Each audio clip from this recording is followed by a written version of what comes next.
Look at us now. Ooh, Jesus. It's what, 11 a.m.? Combat. Oh, there it is. You fit in seamlessly in this weird MK environment. Do you want a margarita?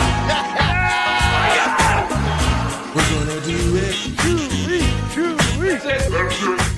On your marks, get set, and go now.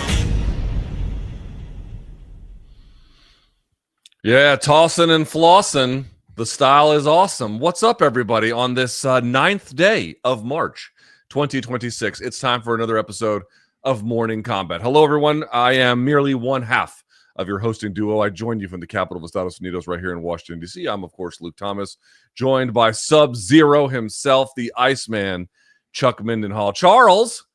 Yes, sir. Congratulations on your BMF title, Charles. Great win. I like how I change. I'm either Liddell or now I'm Oliveira. I'll take that, man. Two good fights. How are you, Chuck? How are you, bud?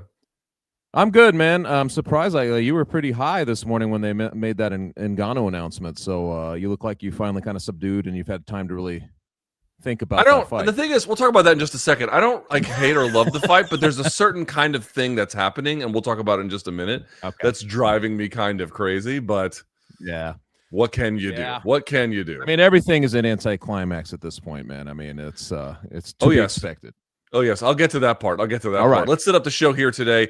Of course, what are we going to get to? There is some breaking news, as Chuck just indicated, and I'll just sort of share it very quickly, then we'll circle back to it and talk about it, namely that Francis Ngannou is going to be fighting on the Gina Carano and Ronda Rousey Netflix card. So we'll put a pin in that and come right back to it. But, of course, what are we going to talk about here today? The UFC White House announcement we're going to get to, and then the big one, UFC 236 results. What does it all mean? What's the future of the BMF belt and everything else in between? So thank you guys so much for being here. Greatly appreciate it. Thumbs up if you can. It'd be so nice.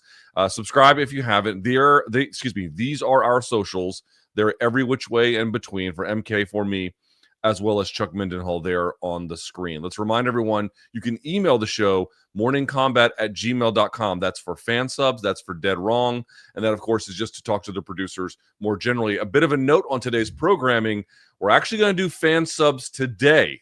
We're doing fan subs today because we actually got a bunch of them, and we want to make that, make sure everyone knows we're going to keep it in rotation. Let's also talk about the merch, and the reason why this is relevant is not only do we have a bunch of new merch to talk to you guys about, morningcombat.shop is the place to go, and of course you can see the Basher Trasher Morning Combat model. We can't quite call it what it actually is called, but there you have it. That t-shirt and hoodie is a March exclusive. Thanks to our friend at Average Joe Art for putting all of that together. And then, of course, we have the Delta 8. We'll light it up for you, as well as one of my personal favorites, the McDonald's Wi-Fi t-shirt. This is truly a work of genius, if ever there was one.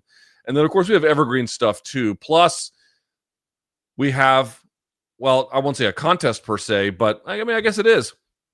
morningcombat@gmail.com is the email for fan subs. The very best fan sub we get this month will give you a signed poster here. All right? And, of course, the man who will be doing that is the third member of the show. He's my friend and yours. He is the perfect girlfriend ignorer. It's Long Island Luke. What's up, my friend? That's not true. I actually had to not do submission radio yesterday I said, Dennis, I got to spend time with my girlfriend. I've been ignoring her on Saturdays, so I got to do this on Sunday. But gents, good to be here. I do that mystery bet thing on my stream, Luke, where people just blindly vote and we take a random prop on the main event. Charles by decision, plus 1,000. We all went, that bet sucks, but it cashed. So that was pretty cool. Wow. Otherwise, not a great betting weekend. Did get Cody Garbrandt live at plus 520. That was a good one. We'll talk about that fight. That fight was just absolutely insane. Hey, Long Island, let me ask you a question before we let you go. We'll come back to you on this. How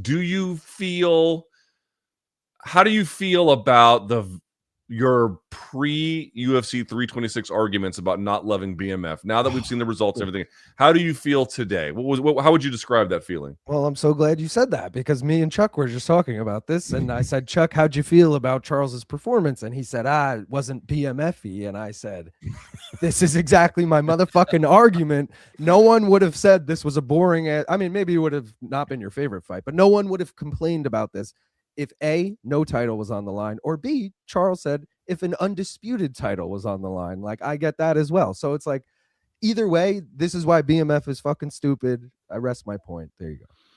I mean, I want to be clear, Charles. I still disagree with that. but we're going to talk about that on today's Okay, show. all right.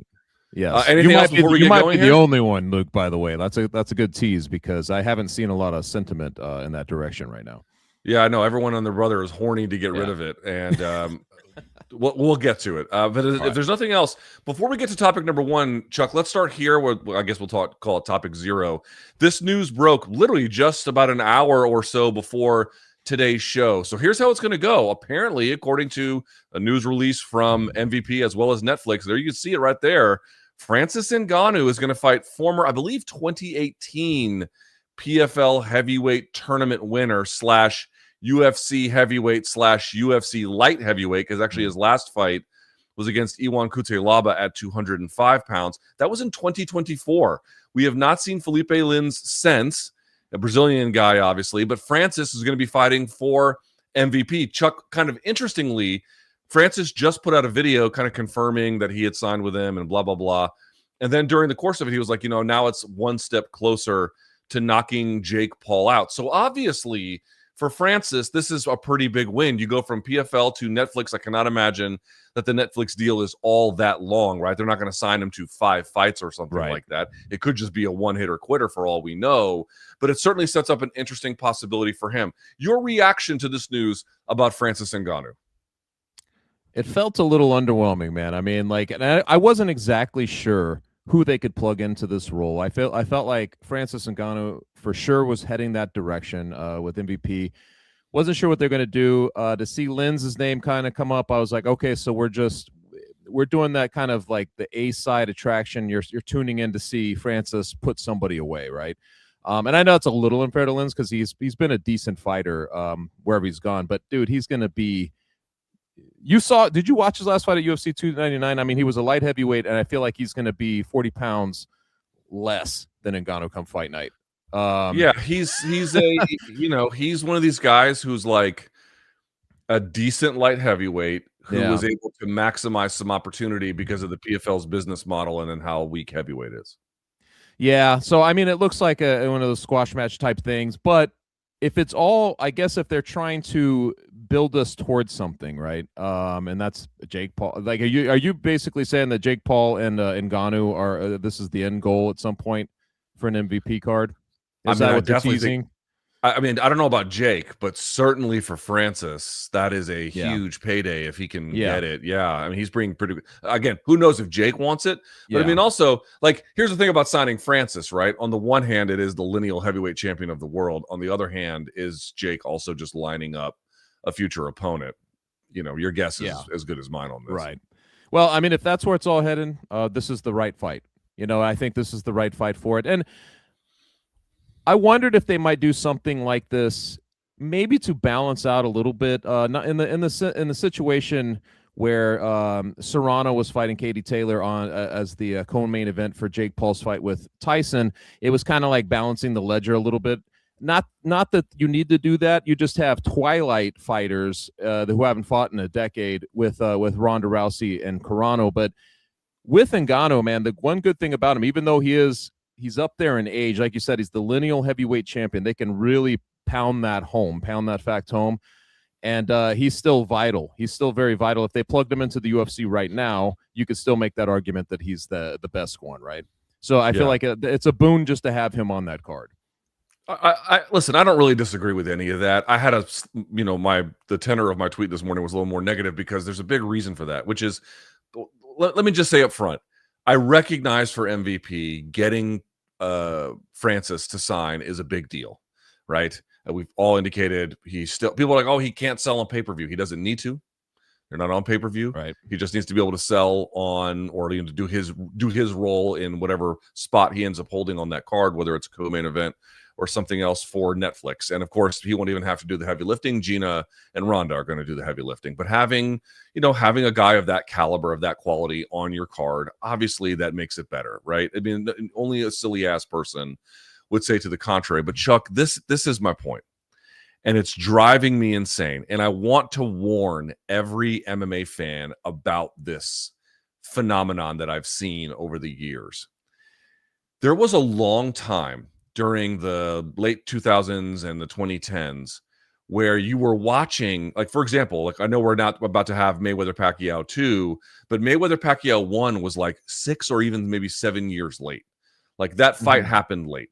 Because what ended up happening for long stretches of that era, and I think it's just a big problem in boxing generally, and this is where the sanctioning bodies really hold a lot of the responsibility as well. Boxing is the absolute king of fans demand X versus Y, and instead they get X versus Z, or X versus A, or some other pairing that you did not ask for, but that what will end up happening is they'll explain to you, the consumer, they'll explain to you, the fan, that, hey, this is good for fighter X. This is good for a potential fighter X versus Y down the road, right? They'll set it up for you. Like, here's why it's good for the promotion. Here's why it's good for the fighter, but you never asked for it. And to me, it's like going to a restaurant, you order steak, and instead they bring you a burger, and you're like, well, I guess I'll just eat the burger. And who doesn't like a good burger now and again?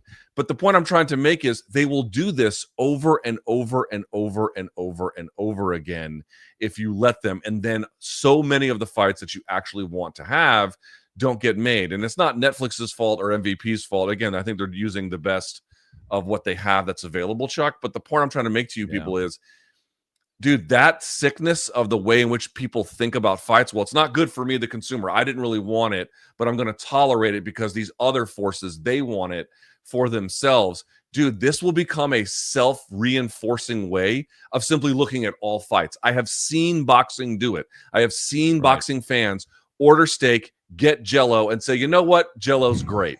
No, it is not. Yeah. It is not what I ordered. It is not what I asked for. It is not why I came to this restaurant. I asked for steak. I expect steak.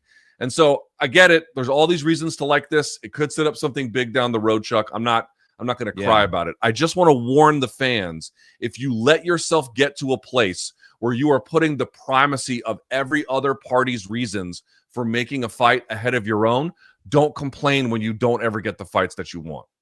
Absolutely, man. You worded it perfectly. Boxing has been doing this. What sucks is in our day and age, at least in 2026, is I feel like it's infecting the UFC as well. Like that very thing that you're talking about, the two principles that you are trying to bring together, or it feels like everything has kind of all roads lead to each other, and somehow you end up on a detour, and we keep getting this. And I think that is part of the fans' frustration. I know we're going to talk about all this in a little bit, but it's definitely rampant in the fight game in general right now. That's the problem for me, is just how much of this is happening writ large, So, but again, good to see Francis on the card. And I also, if you're Francis, I mean, bro, people keep like, oh, he fumbled the bag. Everything got messed up with PFL. I got to tell you, I mean, are there other fights I wish he was able to take part in? Of course. Yes. I think all of us would probably feel that way, but I don't think he's going to be poor from this. You know what I mean? I know, man, for sure. Everything he's getting paid no matter what he's done since he's left the UFC, right? Like it's not like you can't really fault him, and especially even I think some people are like, well, he hasn't really fought much, but the two boxing matches, I mean, if you can make 8 figures each time you put on the boxing gloves, I'm like, you're probably not going to want to be jumping into an MMA cage where you're getting not quite, anywhere in that ballpark. I have no idea on this one. They may be giving him a big amount of money on this to kind of set it up. But like you mentioned before, the great thing for him is probably this is a one-fight deal, I would guess, because right now MVP's not really, in terms of building a league or anything, they're not really interested in that. All they want to do is put on big events, and I feel like obviously he adds a big attraction to that event. And I think the only problem, like in terms of what we're saying here, is I don't even know who you'd put against him. You know what I mean? Like Francis? Yeah, like in the Eddie Hall. That would have been something. That's true. I heard people mention like Stevenson and stuff like that, and I'm like, well, that dude's so green. But I mean, obviously, if you put that on, that would have its own intrigue. But in general, like for more realistic options, that's a good one. But there weren't like, if Rico had been available, that would have been interesting, right? Like if they had put that one together. I guess that's what when you're contemplating this, you're hoping for something of that magnitude. Sure. Yeah, and again, there's lots of reasons for everyone to find something to like in here, even the fan. I'm not saying it's some kind of loss. It's a gain. I just really, I am very concerned about the fan base being like, well, they have reasons for them to do it. I'll just accept it. That's a cancerous way for fans to accept matchmaking. And I think it is a huge contributor to the woes of boxing and the state that it finds itself in. All right. Yep. With that out of the way, let's get to this. Topic number 1, Charles. Speaking of which, Charles Oliveira secured a unanimous decision victory on Saturday in the main event of UFC 326, 50-45 on all 3 judges' scorecards. It was never very close at all. Not really for a moment, to be quite honest with you. And we saw Oliveira, Chuck, dominant, aggressive, in control, doing all the things that he needed to do. He is obviously the rightful winner. But did that fight deliver in the ways that it was supposed to? Are the fans demanding more for a BMF fight? Is that a fair expectation, or is this a little bit too much pressure on just what the UFC can actually deliver?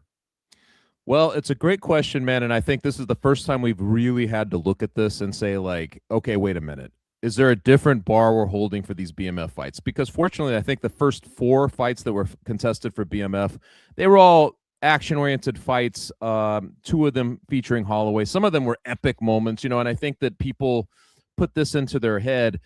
But the thing that starts to happen is you get a BMF title, which is separate now, right, from just a regular title. If this fight had happened and it was just for the lightweight title, the UFC's title, nobody would be complaining. You might be complaining that it was another boring main event in terms of so dominant on one side there wasn't much drama, but you wouldn't really be hating on Charles Oliveira, for instance, for not living up to the spirit of the idea. And I feel like a lot of people, that's the problem, right? Like they feel like that he didn't live up to the spirit of the idea. And what is the spirit of the idea? And so I did a column on this that ran yesterday on Sunday, and you kind of, the spirit of the idea, just if you're really looking at it, it was Nate Diaz saying, hey, I want to fight the baddest guys around, these guys who've been around forever, who survived, not these come latelys who come through and, they're ranked for a little bit and then they're just gone. He was talking about these people who'd persevered through multiple wars, title shots, whatever it is, and they're still on top. Well,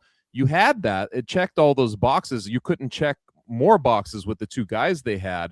But the other part of it was that he was like, I don't want to, if you're just going off of his original idea, it was like no loophole wrestling, where guys are trying to outpoint each other and finding, ways to win on a scorecard. This is where you run into something. I'm not saying that everybody took these tenets and they're like, oh my God, this is the spiritual idea of what the BMF title is all about. But something like that was placed on it, and even the UFC's promo packages leading up, right? They're just showing you these gunslingers, and we know that Charles Oliveira is a grappling ace. He has the most submission finishes, and we know what he likes to do.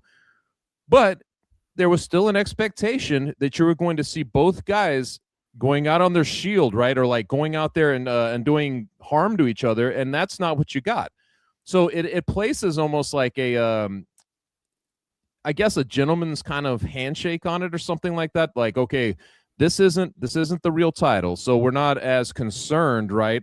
We're not as concerned about the wins and losses so much as going in there and living up to this title, which would be kind of, going out in his shield, banging, like it just wasn't how it happened. And I think that was like, because it didn't feel like it lived to the spirit of the belt itself. You could hear the boos ushering in. I know it was hilarious looking at your tweet because you said like, hey, I just finished up something. I was like, hey, that's a pretty good fight. And then you go on social media and you see that the village is burning down. I think that's kind of what happened. I think that people are like, this is not what the BMF is, right? That's what it seemed like to me. I am a little bit torn on this one because I do want to be fair to the fans, and I think that they have a point, to be quite honest with you. Which is particularly if you're dude, especially if you're paying, $800 per ticket for nosebleed seats, and you get in there and the fight is not to your liking. I'm not one of these guys who loves people who boo, to be honest with you, but bro, they're killing him at the box office. You know what I mean? Like, it's a little bit of the heckler's veto at times that I think is something that we should take seriously in a world where people are just getting crushed in their pocketbooks to attend these. But I think the point you brought up on top of that is the better one, Chuck, namely like, dude, this was straight up marketed like a gunslinging fight. And I had every expectation that it was. Part of the reason why I thought Holloway would win was because I thought Oliveira would just accommodate him in that particular way, and that's just not what you got in the end. So I think for fans who feel like, listen, these fights need to look a certain way if the other fights are definitely not going to be that kind of a thing. And it wasn't like people are, I mean, yes, there's always been people who boo when the fight goes to the ground, but in this case, you had people booing when the fight went to the ground who are people who don't normally do that. And I think that kind of tells you there's a bit of a difference. So if people didn't like the fight or they were unhappy with the way in which it was fought, I honestly don't have an issue with it. It is a legitimate and fair perspective. It's just not the one that I have, which is, I didn't think it was also scintillating. The problem ended up being that Charles had enough advantages over Max to do what he did, but not enough of them to close the show. And it just kind of hit a wall right there, basically in every single round as a consequence. And also Max just barely had enough to even, get to his feet at times. But the thing about this situation to me about BMF that I think I don't understand the hostility to it, it goes as follows. Honestly, I have more hostility to that interim title fight than I do this one. I mean, who is better between the two fights? The winner of Oliveira versus Holloway or the winner of Gaethje versus Patty? Sorry. That BMF title, in my opinion, is way more prestigious. Like, you can attach the fact that the 324 main event has more significance by virtue of what designation you're giving it. Fine. But it's not a more prestigious title in terms of like who's actually fighting and winning it. That's the first thing I'm going to say. Yes. Second thing I'm going to say about this, Chuck, if I may, is that, listen, I don't love the BMF belt either. I don't think it's like, oh, well, like there's no way you could ever get rid of it. If they got rid of it, like it's whatever. I don't think it's the end of the world. But the problem I have with all of these arguments is, it's not like there's a bunch of these floating around. There's one. Okay, there's one of these floating around. Guys get paid more, at least we think in theory. They used to in the pay-per-view era, but ostensibly they get paid more than they would if it wasn't around. And it's not like it's fucking up the rest of the calendar. Right. Whereas the interim title is exactly doing that, because it's putting two people in the pipeline for a title shot who basically don't deserve it. I mean, now the die is cast. Like, you can't, like, you have to deal with what the reality is, but like that is actually the one that's fucking up the matchmaking much more than this one is. So, like, to me, the hostility around something that isn't necessarily a huge benefit to anything, but it's not really a huge distraction either. Like, this title is clearly more prestigious than the interim title that came with lightweight. Like, I guess what I would say is, Long Island Luke, I would love for you to weigh in here if you can. What I just don't understand is the hostility to this. People act like it's doing something to the fight game that it clearly isn't. And that to me is the problem. And if Oliveira, right, he gets, I think that takedown, the first takedown came at like the minute mark of the first round, right? Like, let's just say he goes in there and 2 minutes later he submits Max Holloway. Nobody would be having this argument. You'd be like, well, that's his form of badassery, right? He goes in there and he submits you. Like, he takes your arm, or he snatches your neck, your back. That's how he wins. We wouldn't be having this argument. But I think that it's what you said is what bothers everybody, right? Like, it's that you get into the situation where he's not able to finish Max by the second round, and it kind of goes the exact same way, and the rinse repeat way. And the fans know that. They know that now you've established this pattern, which is clearly not going to be the fight that they thought they were going to get, right? So, I mean, it just going back to the original, to that whole original idea, it was very interesting to see the reaction, because in any other context, I agree with everything you just said about the interim title and all that, but in any other context, we're talking about the masterful performance and the way that you might like the Chimaev or Islam's fight, just so dominant on a big stage like that. But it's just he couldn't finish him, and I think a survival mode situation for Max was not the look. And I was going to ask you this, man, like you watch this fight, is there a possibility, and I was thinking about this as I was writing my column, that Max simply expected the promos, everything that was talked about, that he thought that he was going to get a different Charles Oliveira, that he simply didn't train for this eventuality? You know what I'm saying? Like, that he might have been caught off guard a little bit by that game plan. I'm glad you brought that up. I don't know, because I've not talked to his team, but it looked that way to me. it looked like there were two problems that he had, because you can't really say he had a problem in the striking. There just wasn't enough of it to see. And to the extent that you got any, it seemed largely even, I guess, maybe a little bit ahead of Max, but there's not enough of it to make any kind of declaration. There were two problems that I noticed Max really had. Number one, if you go back and you notice, Charles is still good about blowing through this line of defense. But go back and you watch the Ilia Topuria Charles fight. When Charles tries to establish a takedown, there's heavy down blocking from Ilia Topuria. And by down blocking, I mean it has a more technical, precise use in wrestling. But what I'm trying to use it as shorthand for trying to challenge the takedown at the point of the attack. Right, a heavy sprawl, dropping your hips, firing an underhook, shucking him off of you right there. Like right there, you stand your ground right there. He didn't do that at all. He allowed Charles to just take him to the fence. And I think the reason for that, Chuck, is we talked about like had Max faced a great wrestler before. Yes, in Frankie Edgar. But Frankie Edgar's style, he'll do the same thing. He'll kind of pick up a leg and then run you to the fence. And then he tries to reconsolidate the position.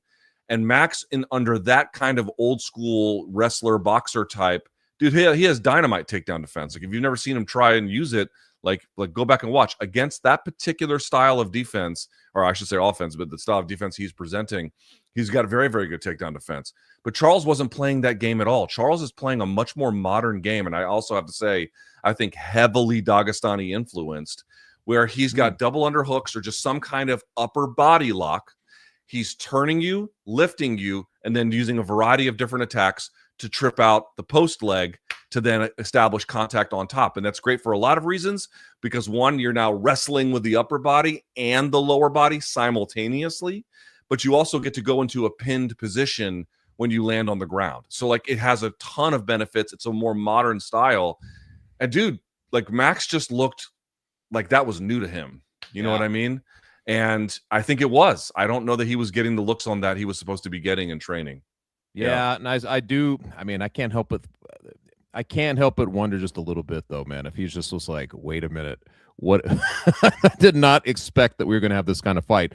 I think that maybe you're right that there was enough of a dedicated new wrinkle to what Charles was doing, but it just seemed like, I think it was like maybe in the second round, after the second round, you could see Max. It was almost like a bewildered kind of look of this, like, man, I can't believe I'm caught in this kind of whirlpool, like this going to keep happening the rest of the fight. You could see it in his features, man, that he just, I don't know. He just didn't look like he was prepared to be dealing with what he ended up dealing with that night. Also, it gives you another appreciation. I know his personality can be grating, and even I now find it quite grating. But dude, Ilia Topuria is fucking good. I know, man. He made that look. He went through Charles Oliveira in 2.5 minutes. Like, I know. To the point that when we were doing our pregame last week, we were talking about who would be, if either guy got kind of a rematch in that situation. Well, I was like, I'm not really interested in seeing Charles Oliveira get that rematch because it just wasn't competitive. It looked like it was such relative ease in which Topuria was able to win it. And so I was pointing out, and I know that Jed was kind of mentioning this, like you're kind of pointing out that Max Holloway would be the option there, just kind of his adaptability and just the competitive nature of what he brings to it. But you see something like that, man, and what it really does is just these victories for Topuria, and there's only been a couple of them. They're against both these guys, so he's the real belt holder, right, for the BMF because he beat both these guys. But they've aged so well going into his fight June 14th. He looks now like he's the baddest man on the planet just by how easy he made it look against those guys. Dana White weighed in on this main event. We have the audio or the video. Let's take a look. Dana, dominant work from Charles Oliveira, but maybe not exactly the fight the crowd was anticipating or looking for. What were your thoughts on the way the main event played? I don't know if anybody was expecting that. I mean, the way he body locked him and took him down so easily and absolutely dominated him on the ground. I thought there'd be a lot more stand up, and I thought that Max would do a better job at defending the takedown. And if he got on the ground, he'd at least pop up a couple, 3 times during the round, but total domination. Yeah. At the end of the day, the goal of the sport is to win fights, right? But when it's a BMF title fight, do you feel like there's a unwritten rule that you got to fight a little bit differently, that you got to make it a stand-up war and not have a grappling-based approach? Well, I think you'll have those type of guys, but the goal at the end of the day in every fight is to win. So he did exactly what he needed to do to win. And I think probably, you'll have to ask Max, but in training camp they're probably expecting, if you've seen Charles fight, he's not afraid to go toe-to-toe, stand up, and, they obviously really believed that if they took him down to the ground, tonight would happen. So this is I think a fair point by Dana. I mean, I think he's trying to do what he can with the situation as he kind of inherited it. Listen, you know me, I don't shy away from criticizing UFC, but in this particular case, while I don't change my argument, you're presenting a fight between two guys as something you can reliably trust to be an all-action affair.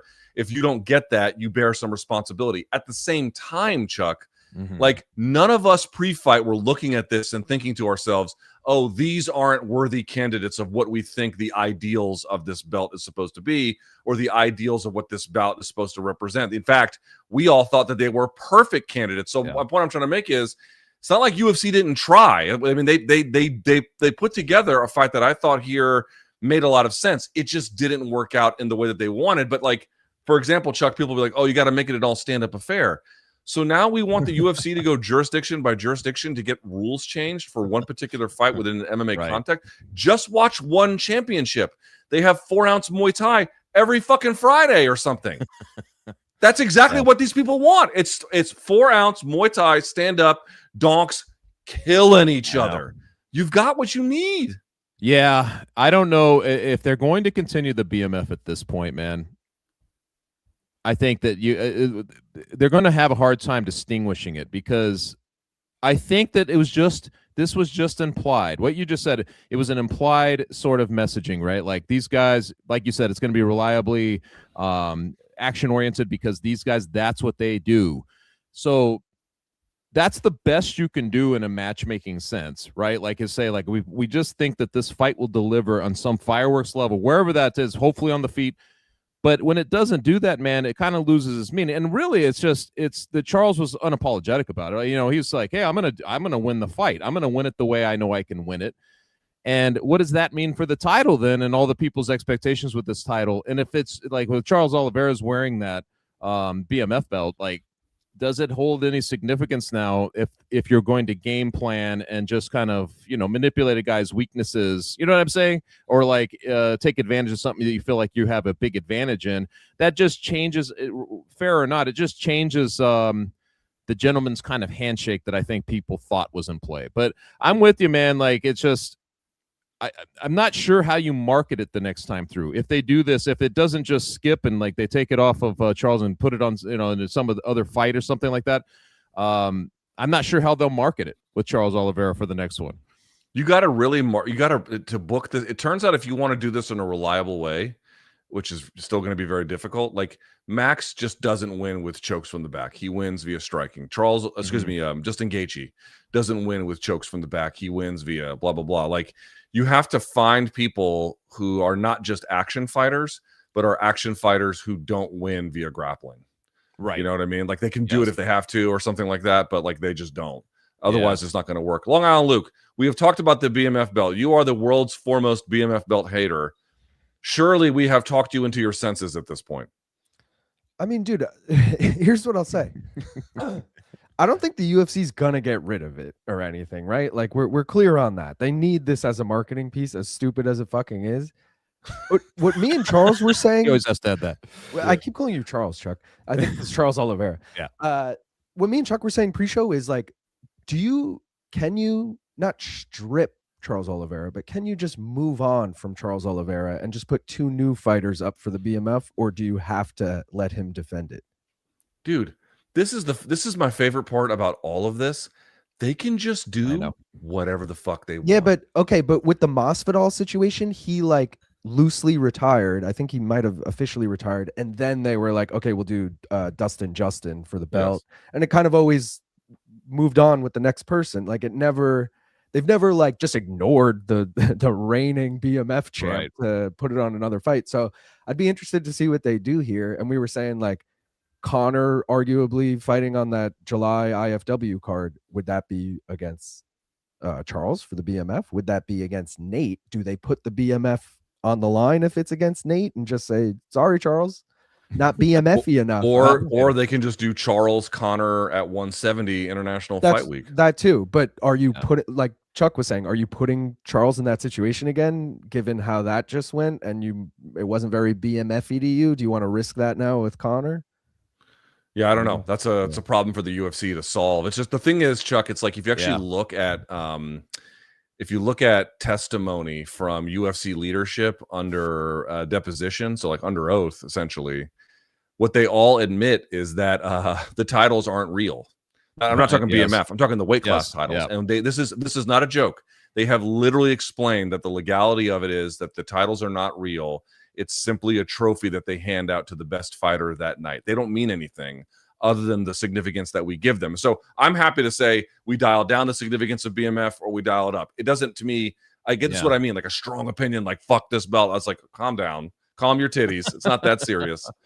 But at the same time, I recognize that like in a sport where you've got elite guys who have wide-ranging skills, it is very, very difficult to consistently arrange a stand-em-up, rock'em sock'em robot fight. Right. And that is in contradiction to how the BMF belt is presented, right? Yeah, man. And I don't know, you're not going to make Charles Oliveira change his stripes. So, like, I mean, the dude has been, we talked about this in the pregame, everything that the UFC could have ever wanted in terms of, you know how they talk about second chances, perseverance, and those types of things. We talked about it, man. He started off his first 10 fights. He went 5-4-1. He missed a bunch of weight. He was called a quitter early in his career. He was able to rebound from all of that and put together almost like a cult-like run that just made him a hero in Brazil and, wins the title and was able to, put himself in these kinds of legacy fights to begin with. It's like unassailable, his career, man. Like, so I don't know if he doesn't fit this new this kind of gimmicky thing that they've got going on. It's very strange, but only in MMA can you do what I just said, like go through that whole thing where, okay, you've changed your career and you become this one of the stars within the league, and you have a dominant performance in which you beat another guy who's running parallel with you through this whole process, and you come out of it for the worse where you're being criticized for something that you did very well.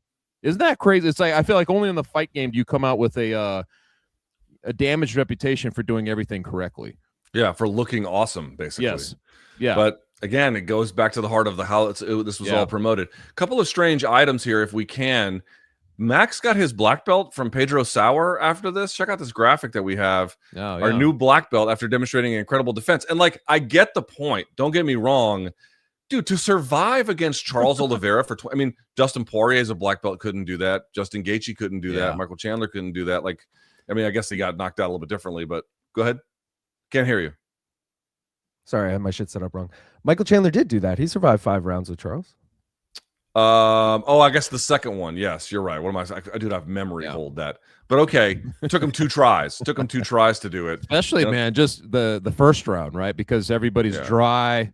It just looks like everybody's at their full power, and you're like, there's no way. When he was down and there's still 4 minutes on the clock and in some vulnerable positions where I was like, there's no way he survives this. So the first round was extremely impressive to me for him to get through that. No question. First and second round. The other problem with the fight, wouldn't you agree? First and second round to me were still pretty good. They were dominant, but like there was tension. It was by round 3, it started to dip, and it's like, okay, Max can survive, but he can't do anything else. Right. And Charles can dominate, but can't finish. You know what I mean? Exactly. Like, you know what's crazy too, man? Dude, the first minute, Max comes out there and he hits a couple of those rhythm, like, he puts the jousty jab out, boom, boom. He's kind of hitting him. Did you see this? Like, and you're like, oh, here we go, man. He's already kind of putting this together. And it looked like we were kind of heading in that first minute, like towards something, towards a Max Holloway fight, like where you're going to watch, like maybe you're going to get a version of the Calvin Kattar or something where he's just landing combinations and counting them off. Like it almost looked like that, but then, it happened so quickly. It was such a flash in the pan before it all changed, but he gave just a glimpse of himself in that first minute. And I think that kind of made it hurt all the more, honestly. I will say, like, and we'll move on after this, but because we got other stuff we have to get to, but just very quickly, Max definitely, like, both guys kind of took a bit of a stock hit just based because Max lost, so that's not great. Yeah. And then Charles won, but not in the way that everyone had hoped, so that's not great.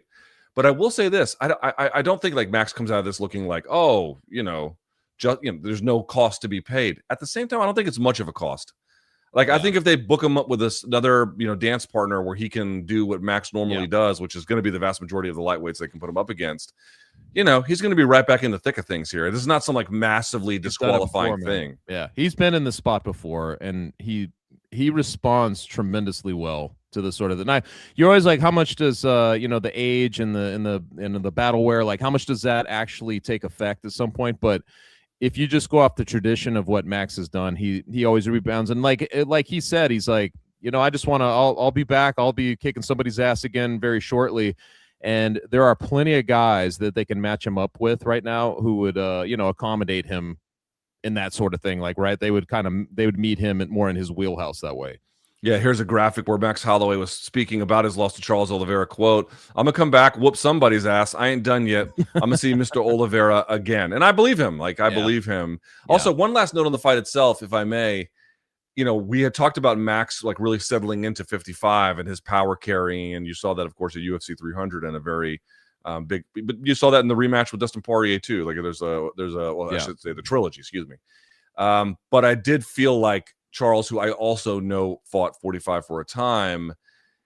Again, I do think Max was technically unprepared for what he was going up against, Charles. But do you feel, Chuck, that like he also looked a little not weak, not undersized, but the physicality of Charles Oliveira was a bit of a surprise to him. That was surprising. I certainly noticed it. Let's put it that way. I did notice that Max did not look the same size as Charles. I don't know. Max used to cut his weight cuts were pretty bad, weren't they? Like when he was going down to 145. And generally speaking, man, like he's been fine at 155 in terms of, I wasn't worried about him, right? Like because he came up there, we saw that Justin Gaethje thing, but like I feel like his power translated well enough, and obviously his speed was still in play. Just with the stand up in general. So I haven't really worried about it, but it is funny that you mentioned that because it looked like Charles was in a different weight class. I don't know if that was just, Charles like put on the I don't know what that was, man, but I did not anticipate having such a visual kind of like discrepancy in their weight there or their size, Yeah. Well, you got it. Kind of interesting. All right, let's move on to topic number 2. So let's talk about the co-main event of UFC 326. Caio Borralho wins a pretty clear unanimous decision victory over Reinier de Ridder. And the bout was supposed to be, Chuck, something of a redemption moment for two contenders. You'll recall that both of them were not just coming in off of losses, but kind of deflating losses to both their stock and then the momentum they were trying to build. So, simple question. Chuck, in your opinion, did Borralho get the rejuvenation to his stock and the redemption that this win was supposed to confer? I think he did. I mean, obviously, like him getting a finish or something would have, especially on this card, maybe it would have felt bigger. But Chuck, like, I have to correct you. He did get a finish. Oh my Lord. I was sitting here like, dude, am I out of my mind? Oh my God. We saw a lot of that. We saw a lot of that shit. We saw a lot of that. Listen, I'm 46 going on 14. You understand that? Dude. Oh man. You had me sitting here like, what? He got to finish. Oh my God. Yeah. He finished all right. But it was it was you like to break down tape. Like this was actually like he said he likes to look at fighters. He's told me this in the past when I've talked to him like as equations, right? Like he's a nerd, right? So he looks at it like a math equation, and it felt like he had Reinier fairly solved. And one of the things that it looked like to me was that he had like almost those king green hands down here by his side. He was not worried about the power, the punching power. It was more about like, hey, if you're gonna change levels on me, I'll be ready for it. I'm gonna keep the fight standing, and if I keep the fight standing, I'm gonna piece you up. And he was also very good at just kind of Reinier like he's able to put his weight, use his weight very effectively.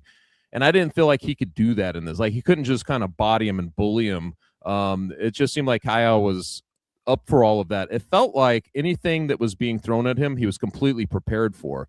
And there's something to be said about kind of understanding your opponent to that degree, right? No, I certainly think that there is. I thought it was a fine performance. Yeah. I thought he did what he needed to do. I thought he was clearly the deserving guy.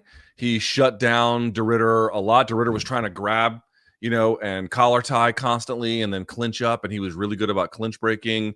He was pretty good about takedown defense. I think De Ridder got 2 of 8, something like that, and couldn't hold a lot of control time. He took the fight to De Ridder when he needed to. I thought some of his boxing looked improved. That right hook he had, the leg kicks were brutal. He did a lot of what he needed to do. One of the challenges that really happens, Chuck, in this division now is okay, did you get through the hurdle that you needed to get through? Yes. What does that mean for Khamzat Chimaev?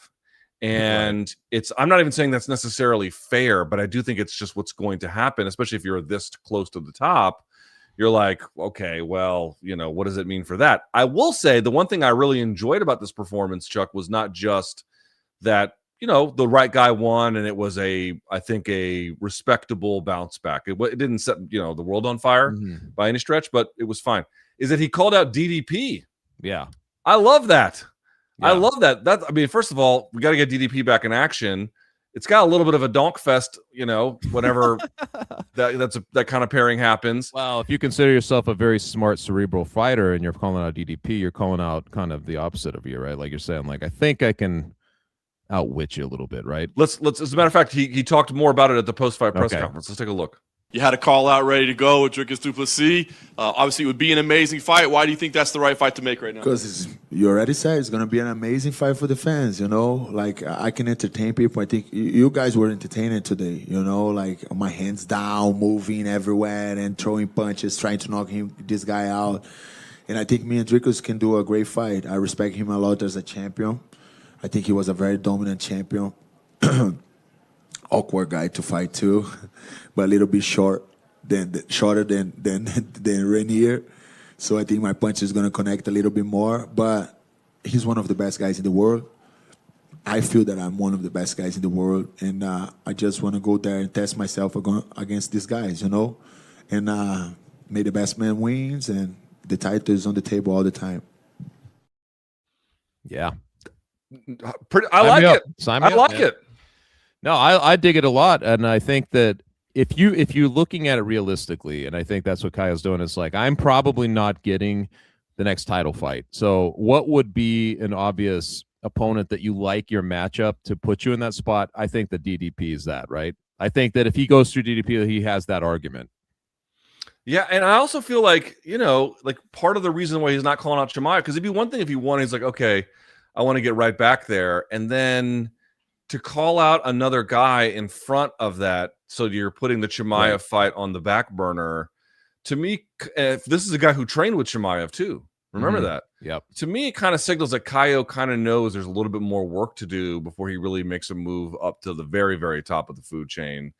And I kind of appreciate that about him. I appreciate that he was able to find in this call out an exciting possibility for the future while recognizing need a little bit more seasoning on this dish. You know what I mean? Need a little bit more work on this thing. I love both the courage as well as the sensibility of it all. I think is. You like the fight? Like he was just kind of mentioning, it's he thinks it's a fan-friendly fight. I was just kind of contemplating that. I mean, I think it would be. Dude, I don't think DDP. I mean, unless you are Chimaev, DDP doesn't let you have a. Yeah, and he's probably hell-bent to to do something after that performance. Especially, wash the taste out of people. And he's got a lot to prove in that regard, So I would be very surprised if it wasn't. I don't see Caio having the kind of shut-down wrestling that Chimaev had. I just don't. That seems a little harder for me to imagine. So yeah. I don't think that would actually, get people too interested either right away. Not with, I don't know. Is it going to be Strickland then? Is that what we're is this what's happening? I mean, dude. I felt like somebody needed to make a huge statement in this fight, and that didn't happen, right? So we're living in the era of DEI for Americans in the UFC, and Sean's not he's not a bad fighter. He's obviously a very, very good fighter and has earned a pretty big opportunity. Whether he's the number one contender, obviously, is a very different argument. But dude, that fight is big. They're probably going to make big fights. That fans defend. If they made that one, you could have an argument for one, the fans really wanted it. Two, there is at least some pretty good argument for thinking that Sean's got a good chance, if anybody does in that division, of giving Chimaev some kind of challenge. So I would actually be totally okay, but I recognize Imavov is the rightful guy. I understand that too. Yeah. And Strickland's not going to come off a better performance than what he just did with Fluffy. So, I mean, if you're going to do it, I mean, yes. Time. What does this leave de Ridder in your mind? I mean, he's still interesting, right? He didn't look shabby. He just looked like his athleticism is going, the limits of it are going to have some limits for what he can actually do in the game. Did it look to you like he had a good plan B? It just seemed like he was, if he wasn't going to do the thing he went in there to do, it was sort of like he looked a little listless to me. He's been able to really use his weapons really well. I mean, even like in, that Bo Nickel fight was just, just being able to shut down a dude like that, it's just that speaks volumes. But I'm not sure. I don't know if it's just, and you maybe tell me this, like, is it because there's tape on him, there's more tape on him, and people are like, okay, here's what you can't do versus him, here's what you can do, or is it that that he's going against really good guys every time, and some of these guys are going to beat him? You know what I mean? Like he's going to, each time they're booking him against the top of the class. These guys are like up there, and so he's just fighting good fighters. Not like he's getting beat by a guy who's like marginally top 15. Right. He's getting beat by good guys. Or do you think that people are saying like, okay, wait a minute, here's how you beat him? Like you can look at the tape and sort of say, you know what I mean? Like, are people figuring him out? Is that what's happening? Yeah, I mean, his footwork's a little bit of a mess, which is why you see him a lot of times kind of off balance, trying to turn and find people. He had a hard time. He can't knee pound when he wrestles. So a lot of people, they can lower their level, and then when the front leg goes out to plant and then bend through the shot, they can really lower their level very fast on that. You don't have to knee pound; it's not a requirement, but it's sort of a shorthand way of understanding level changing. He can't do that at all. So like he has to kind of come over the top and grab people like that. And if you're good at clinch breaking and framing, you can, as Caio Borralho clearly is. It just shuts all of that down. So like he's got real limits to it. But dude, if I was him, fucking go to 205. Like you're big enough for it. You don't have to cut the weight. These guys are donks up there. Like go do that shit, That's a good call, man. I mean, that would be fun for him too, because I always love it. Like when the partition's down, I don't know if he's nowhere near, losing back-to-back fights. You're nowhere near the title fight anyway. If you're going to do something like that, this would be the time. And he's still got plenty of juice. I feel like people really were talking about him, man, going into this fight. And like when he was winning those first fights in the UFC, I felt like he had a huge buzz. Like he became sort of a this what would you like? I don't know, one of the rare crossovers that you really have intrigue with. And I don't feel like that's done by any stretch, man. Go to 205, brother. You'll win some big fights up there. I guarantee it. Raul Rosas Jr., Chuck, got the win over Rob Font. Not controversial. He was simply better in the wrestling. He looked good in the wrestling. He looked good for the most part. I thought in the control department, virtually no ground and pound to speak of. In this fight, Chuck, there were 10 significant strikes that Rob Font landed throughout that fight. Do you know how many significant strikes Raul Rosas Jr. landed? No. 8. Oh my God. How would you grade his development after this win? Because it's a good name. There are parts of his game that you cannot deny are clearly threatening for very good people, but he's still 21. What would you say? Yeah. I mean, if you look at it strictly from like poise and just like for his age and like handling the escalation a little bit of an opponent, and people are saying, Rob Font's one of those guys where prospects go to die. He's done this a couple of times where he's taken out guys who had a little head of steam, and they ran into Rob Font, and that's who he beats. But at the same time, I felt like Rob was doing okay in certain aspects of that fight. But as soon as I saw Raul kind of getting the control and the takedowns and the poise in which he was doing it, I was like, all right, this kid now is, like he's taking what's available to him and he's dictating where he needs to. And that to me spoke volumes. Because if you go back, you mentioned this before, he was never really a phenom. He's just he's not like a guy that you're like, oh my God, future champion. He was just a very young guy who got in there. And obviously, like a couple of these fights, you've seen the mistakes he's made early on. Sometimes overzealous, you know what I mean? But I didn't feel like I didn't feel like any of that was in evidence against a guy who was 17 years his senior and like has a ton more experience. I felt like he knew exactly what he had to do to beat him, and that's how he did it. It wasn't the greatest fight, but he got the job done without putting himself in danger through that fight.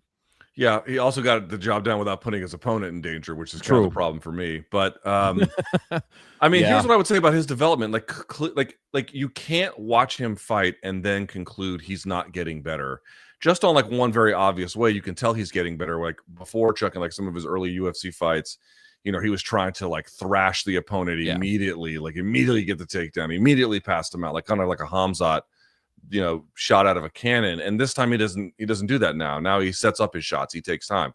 Clearly he's getting better. Like there's simply no question about it. The issues for me though is like these kinds of these versions of development where you're not spazzing out, you're more methodically applying a game, you know, but then there's no ground and pound. These are really important developments and they matter. But they're also the kind of thing that should never be worked on in the UFC itself. Yeah. Right. These are things that you should get outside of it before you get here, because that you're going to need a much more fully thought out and developed game to land. And it's like, dude, yes, you can beat Rob Font with your wrestling, and that is not nothing. That is actually something, and I don't want to take that away from him. But that is not, you're going to run into a brick fucking wall at the top of this division among not just the champion. Several guys before that are going to make you look foolish if you don't really begin to build that part of the game too. Yeah, and I think that if your game plan is to nullify another guy's danger areas, like if you're trying to nullify striking or if you're trying to nullify the excitement, that's not going to be in good standing. Sometimes we talk about, I know we're going to even mention this in a little bit too, like where the game in general suffers, like where the UFC suffers. And you get a lot of these matchups now, man. You get a lot of these matchups where I know that, you know, Raul is very young, but you get matchups where it just seems like, you know, they're good enough to win a fight, right? Like, and they're happy enough to win the fight. They're happy enough to win the fight without some of the, you know, the more in-depth tools to put the fight away or to, you know, to be aggressive or to have a sense of urgency. A lot of times, you know, what's happening is this fight was a prime example. Once you kind of saw what was happening, did you think it was going to end? I mean, like you said, nobody was ever in danger in the fight. So it felt destined to go the 15 minutes. And what you don't want, and we're seeing it too often, is for fights 15 minutes or 25 minutes to feel like sentences to the fan base. And unfortunately, this one kind of skirted that edge a little bit, you know? Yeah. Yeah. I still plenty of reason to be hyped for him. 21 years old, a lot of time to get better. But my attitude on him is, yes, there is obviously so much time to get better. Needs a lot of work too. Needs a lot of work. It's hard too to be in the spotlight. You know, this is like the swing bout, whatever you call it, in a pay-per-view. It's like on a big card. He was at the Sphere, right? Like he's on that card. Like he's been in some big spots. He's one of those guys who may benefit from a couple of quieter shows and just kind of let him. You know what I mean? If you're gonna grow up in the UFC, put him in spots where it's not so conspicuous. No question in my mind. Very quickly, Rosas has a goal in mind that he talked about at the post-fight press conference. Let's take a look. Fighters again, so I guess when would you like to return? Yeah, I'm going to talk to my team, and God willing, I'm able to return ASAP this summer, hopefully. I want to stay active. You know, I got 2 years to break John Jones's record, and I feel like I'm in a good path. I'm starting off the year good, you know, being ranked at 21 years old. So we're doing a good job, I think. Where'd you get those Marilyn Manson glasses, man? Those are nice. Huh? I was gonna say, why did he steal Abuela's sunglasses? Well, I mean, I want to be clear. I don't know what's cool anymore. I don't know what young people are wearing, male or female, but those definitely look like my grandmother's glasses. I just want to be clear about that. Fucking whore. Yeah. All right. Let's cool with that.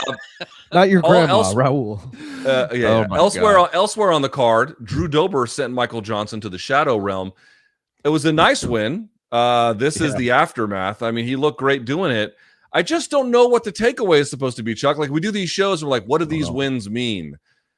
Does this win even mean anything? I don't know. I don't know that it does. You know, I mean, these guys are forever in the. They're not going any different from the spots they're in right here, right? Like they're just kind of with Drew Dober, but both those guys. I think they deliver a good fight. You know, it's almost like back in the day with like guys like Clay Guida or, these guys who are veterans who would just be on cards, like, I know Clay Guida, you just watch him. I feel like that's where these guys are. The only thing, the only takeaway is, Michael Johnson, I was kind of impressed with. He's been an enigma for a lot of years because he'd beat the guys he shouldn't beat, but then he'd lose fights that you're certain he was going to win. Like, it's impossible to kind of like handicap the guy. But at the same time, he comes in there and he's showing you very quick speed. What is he, 39 years old? Like, I felt like his exchanges, his striking, it looked very crisp in the first round. I thought he was winning the fight up until the moment he wasn't. And boy, did he get taken out, man. That was a brutal knockout. Wow.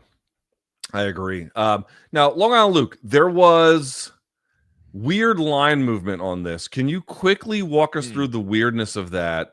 And then let's hear what Drew Dober's response to it was. But first, you go. Yeah, so basically, early in the week, Drew Dober's hovering around like plus 140. The line opened at plus 160, as you can see here.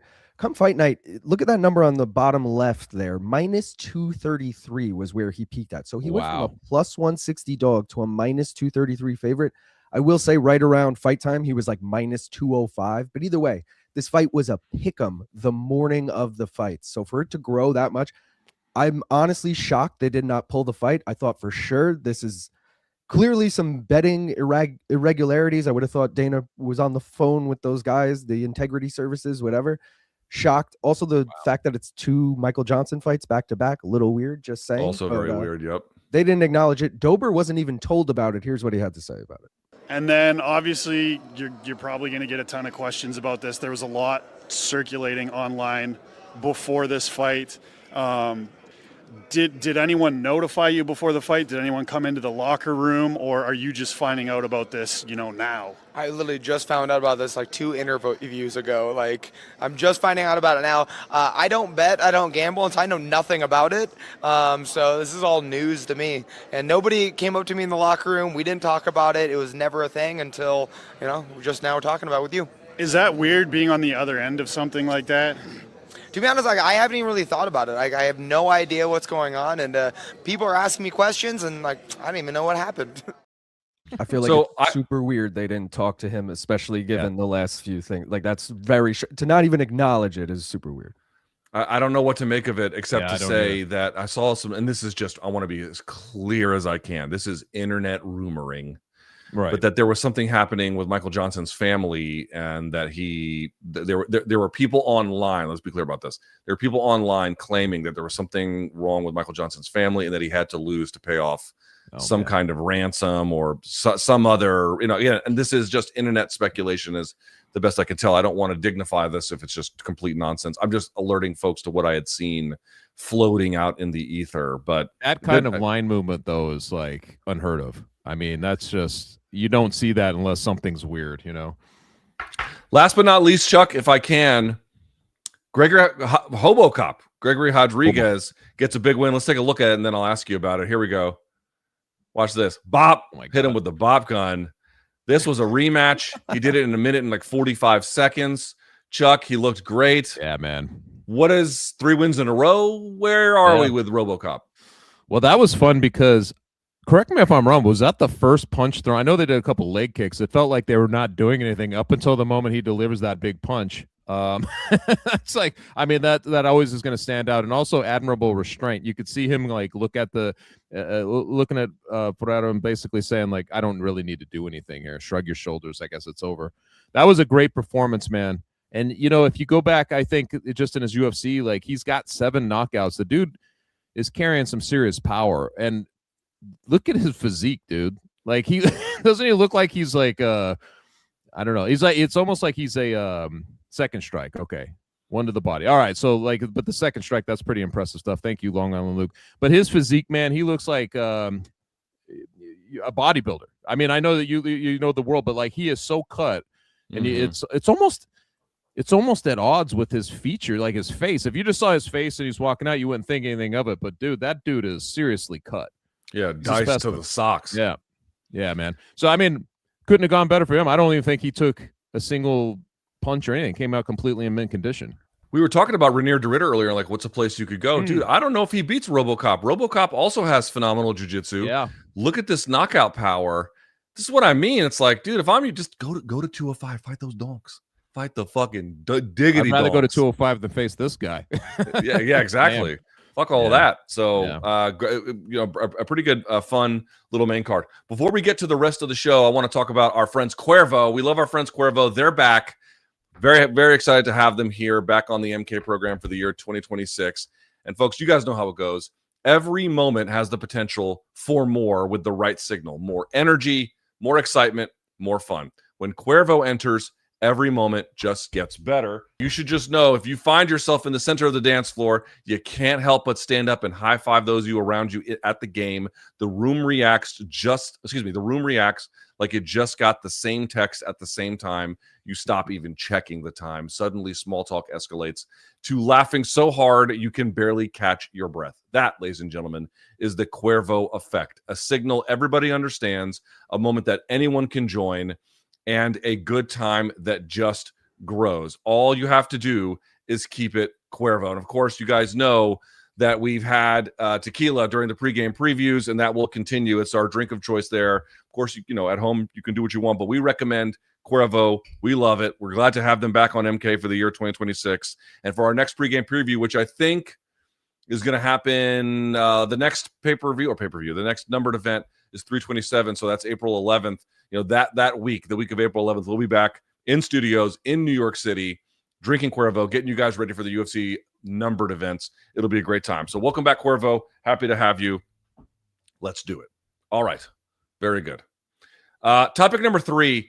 Chuck, we don't have to spend a ton of time on this. We can make this very, very quick, but we got to talk about that UFC 326 preliminary card. First of all, just a really weird card. Now, it did end up that the second 2 fights on the UFC CBS portion of the card ended up being the last 2 that we discussed, the RoboCop and Bruno Ferreira fight, as well as the Michael Johnson and Drew Dober fight. Fair enough. But it started out with some basura all the way up until, I don't know what you would say. Chuck, what did you make of the fact that the 2 fights, which one was the Cody Garbrandt and Xiao Long fight, we'll talk about because that was just, I mean, a disaster. But the first fight was kind of dreadful. This fight here with Dante Johnson and Cody Brundage. And then the next one was just bizarre. I don't know. Your reaction to what we got there. Like, look at this. Look at this.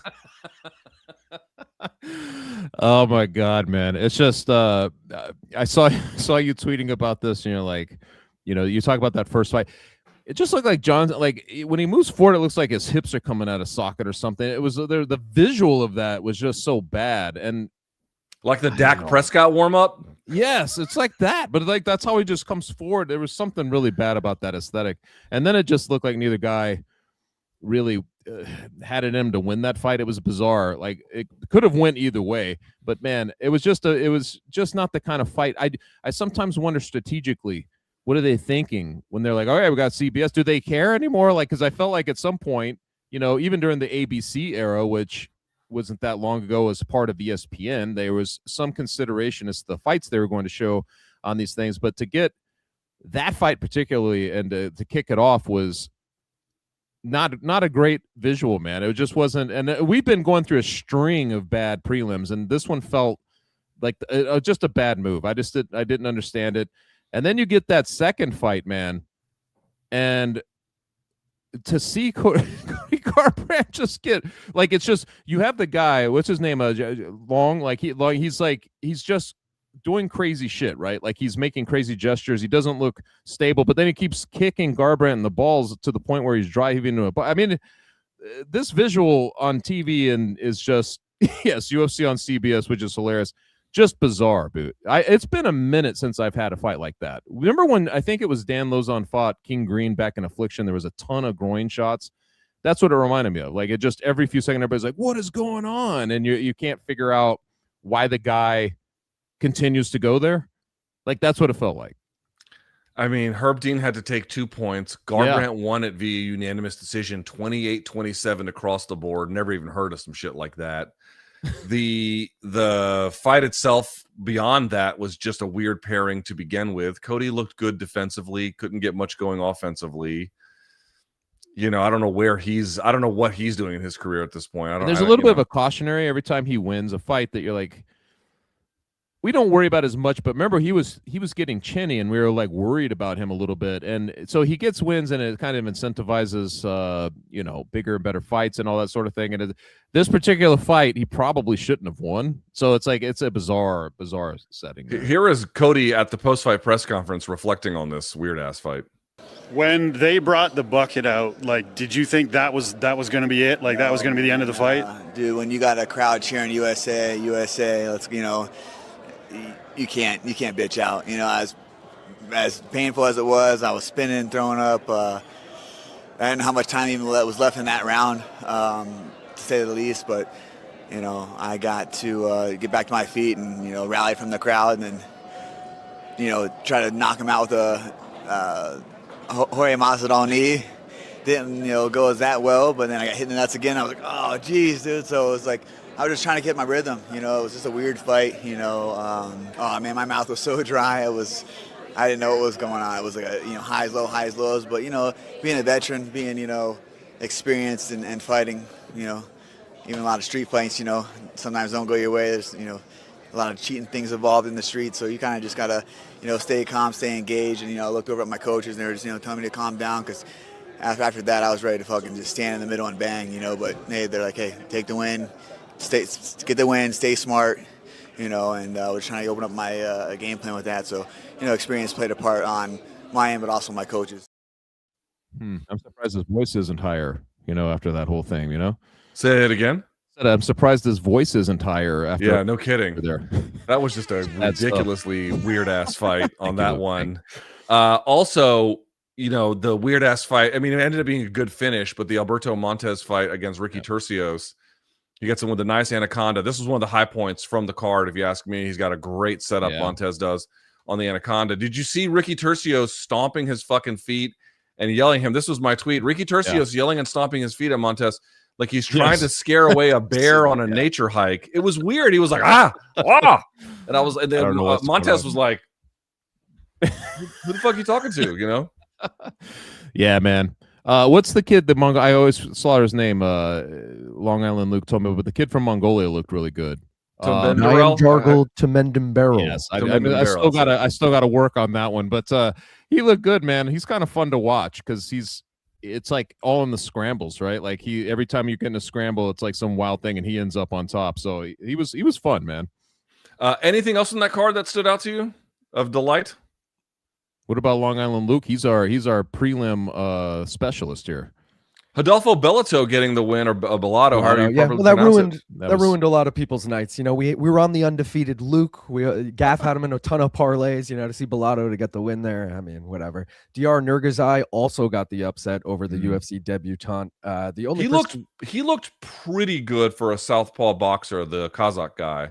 Not great, but okay. Sumaderji, Jesus Aguilar was just like hilarious to look at because Jesus Aguilar looked so tiny next to Sumaderji, and Sumaderji had a 10-inch reach advantage, and it was just like, I feel like if Aguilar was just had some reach there, he might have made that a little more competitive. Dude, the prelims were pretty bad. I'm not gonna lie. This seems to be a recurring theme. Yeah, dude, they're turning into Bellator prelims. Yeah, like straight up, they're turning into Bellator, which people think that's like nothing but universal condemnation, and it's not, because even the Bellator prelims would have some gems on it, and the Bellator prelims also would just have human sacrifice up there. You'd have lots of them. You'd have put some 20 guys like those cards. you'd have like guys like 18-3, some Russian dude you never heard of, versus Diggity Donkerson getting up there and he just gets fucking waxed. And he's from the local Danbury club over here. Yeah, exactly. Exactly. So you're like, all right, well, someone's going to die. I mean, I'll watch that. But the rest of it is just dreck. This is the problem with the prelim card. It's like, there's some respectable matchups in terms of like, did you get a guy in another bout that these guys are competitive with one another? Sure, you got plenty of that. But like what you also have are people who just can't do much to one another. Like they don't have the skill to advance and attack. And dude, when you realize how and you could say, oh, well, couldn't Charles not advance his attack against Max? It's like, okay, yeah, but that's a much further along stage. And that last part is actually quite the most difficult. This is especially for like seasoned, like you watch a lot of MMA over the years, and you kind of being a practitioner, like to an extent, and understand, like there used to be like you could point out a mistake and it was usually some guy would get, so he'd hurt somebody on the feet, right? And like you hurt somebody on the feet, land a couple shots, and then all of a sudden, rather than trying to finish the fight, you would see them shoot down, grab the waist or grab a leg and put him against the fence, and all of a sudden there's this 15-second recovery. You're like, what are you doing? What are you doing? You'd see this kind of thing a lot. It's that used to just kind of be a glaring thing, but these days it just feels like you get a lot of that, but in a lot of different ways, where just people, you're like, wait a minute, why didn't he just, you're yelling out things about like, why aren't you doing this or why aren't you doing this?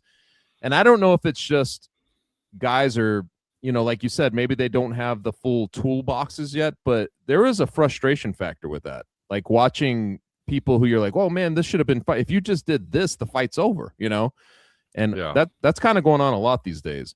Yeah, there's a lot of fight IQ issues. There's a lot of, and not even necessarily just that. Like, for example, that Dante Johnson fight, he's still, I think, undefeated. He was obviously undefeated heading in, and he wins. But what I mean is, like, he's got a lot of finishes on his record, but he's got less than 10 fights. He's got less than 10 fights, and they're putting a guy with less than 10 fights on CBS. Like, dude, it's not surprising he can't do much. You know what I mean? Like, how many guys are going to be really well rounded after 10 fights? Not very many. So it's partly it's also putting some of these guys in positions that maybe they're not quite ready for. It's not even it does seem that way. It does seem that way. All right, let's talk about some of the big news beyond UFC 326 that started yesterday, or I should say on Saturday night. So we finally we got the revelation of what was going to be on the UFC White House card, which, by the way, they're calling Hee-Haw UFC Freedom 250, UFC Freedom Fights 250. Definitely the worst name imaginable for this card. Just call it UFC White House, for fuck's sake. I know. All right, here's the lineup. Ilya Topuria is going to be unifying the title against Justin Gaethje, or they'll be unifying together, obviously. Poatan moving up to heavyweight to take on Cyril Gane. This will be for the interim UFC Heavyweight Championship. Then down the line, Sean O'Malley versus Ayman Zahabi. Mauricio Hufi taking on Michael Chandler. Bo Nickel versus Kyle Dawkins. And then the card will open, or the event will open anyway, with Diego Lopez versus Steve Garcia. And again, they are called UFC Freedom 250. Whoa. All right. You're not going to do that. I mean, UFC White House, fine. That makes a lot of sense. UFC Freedom 250. Dude, that sounds like something that, like, MMA Freedom 250 is something that sounds like happens in Alabama at a county fair. It totally does, man. Doesn't it? Yeah. It's like, come to Wild Steve's bail bonds and get a ticket for down the lines Freedom 250 fights. You'll get corn dogs and funnel cakes. It's like, okay. Well, at least they didn't go. At least they didn't go with the 80th birthday. I think at least that didn't make its way into the theme. Come to Trump's birthday, which this also is. All right, but putting that aside for just a second, let's talk about this. Right. Simple question for you. Does this card live up to the hype? Charles, what do you think? It does not. And I'll tell you, because the first 6 fights that you mentioned on that, if you go down that list, all feel like you're getting, you just mentioned this about boxing. You want fighter X versus Y, you're getting X versus Z, right? Like, and I feel like this is what happened with this card, is all the potential matchups and a lot of the conversations that were being had about, even if they weren't going to end up on this card, that you wanted to see this fighter versus this fighter, didn't happen. I mean, you could go down that card and, Justin Gaethje, that's a fight. You got to kind of do that one, right? Because Justin Gaethje, you've already made the error of giving him the interim title fight. He wins that. This is the natural thing you've got to do. But I think if you looked at, the hardcore base, it'd be like, where's Arman? Why, this is the fight that would actually make the most sense in terms of that sort of thing. You get, there's no John Jones on the card. This was the speculation for a long time. And you're thinking Alex Pereira, he's moving up. That's probably going to be the fight. That's not the fight. You're getting Cyril Gane, who seems to be just the ultimate Band-Aid for the UFC, who they plug into every major fight that we don't get. With the heavyweight division, they plug Cyril Gane into that. So you get him. Michael Chandler was going to be fighting Conor McGregor. Obviously, Conor's not there. He's probably fighting a couple weeks later. But you got Michael Chandler on the card against Hufi, which is just kind of out of left field in my mind. And actually a really sad sort of, event. Like, that seems like a sad, fight to contemplate. I don't know if that ends well for Chandler. And it kind of goes down. O'Malley, you're thinking maybe he's going right back to fight Peter Yan. He's not fighting him. every one of those cards feels like we got a little bit something different than what would have been optimal. And in that situation, yeah, it's a little bit of a letdown, but just not having like I saw people basically saying like this is basically a very good numbered card or like a pay-per-view, but it doesn't kind of fit that mold of what you've been building up for all these months, which is this historic card, the best card in history and all this stuff. I think it falls well short of that, man. What about you? This is the ultimate. I asked for steak, they brought me Jello. Right. I'll just eat the Jello, I guess. I mean, let's be clear about this. The main event, if you're asking me, is Ilia Topuria versus Justin Gaethje, is that going to be a fun fight for as long as it lasts? I'd be shocked if it wasn't, Chuck. Right. So and you're unifying the title, so there's some cleanliness to the whole thing. Fine. Like, it's not the one that I wanted, but I recognize there's some value there. To me, the most intriguing fight on the whole card by a million miles is the co-main event.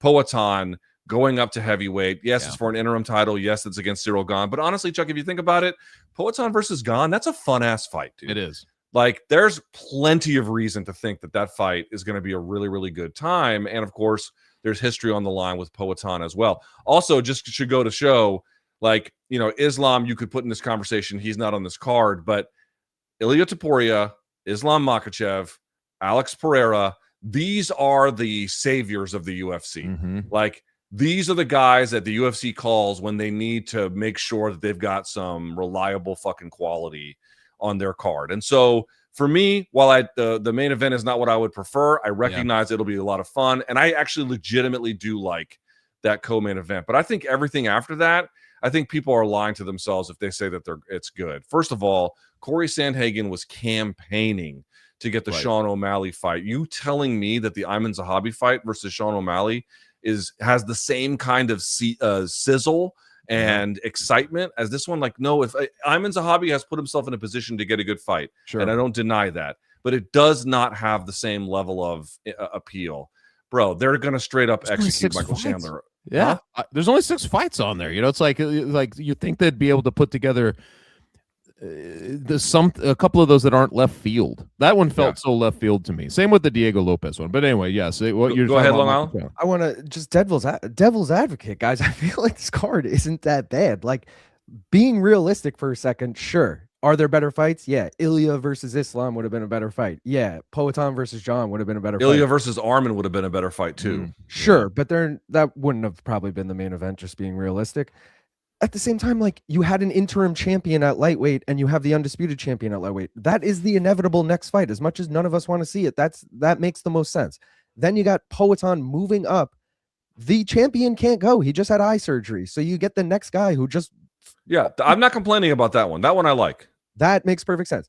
O'Malley, sure, should have been either Jan or should have been Corey. The Corey is just, I don't know what the fuck they were thinking there, but at the same time, it's still a top 10 matchup. You can't really bitch about it.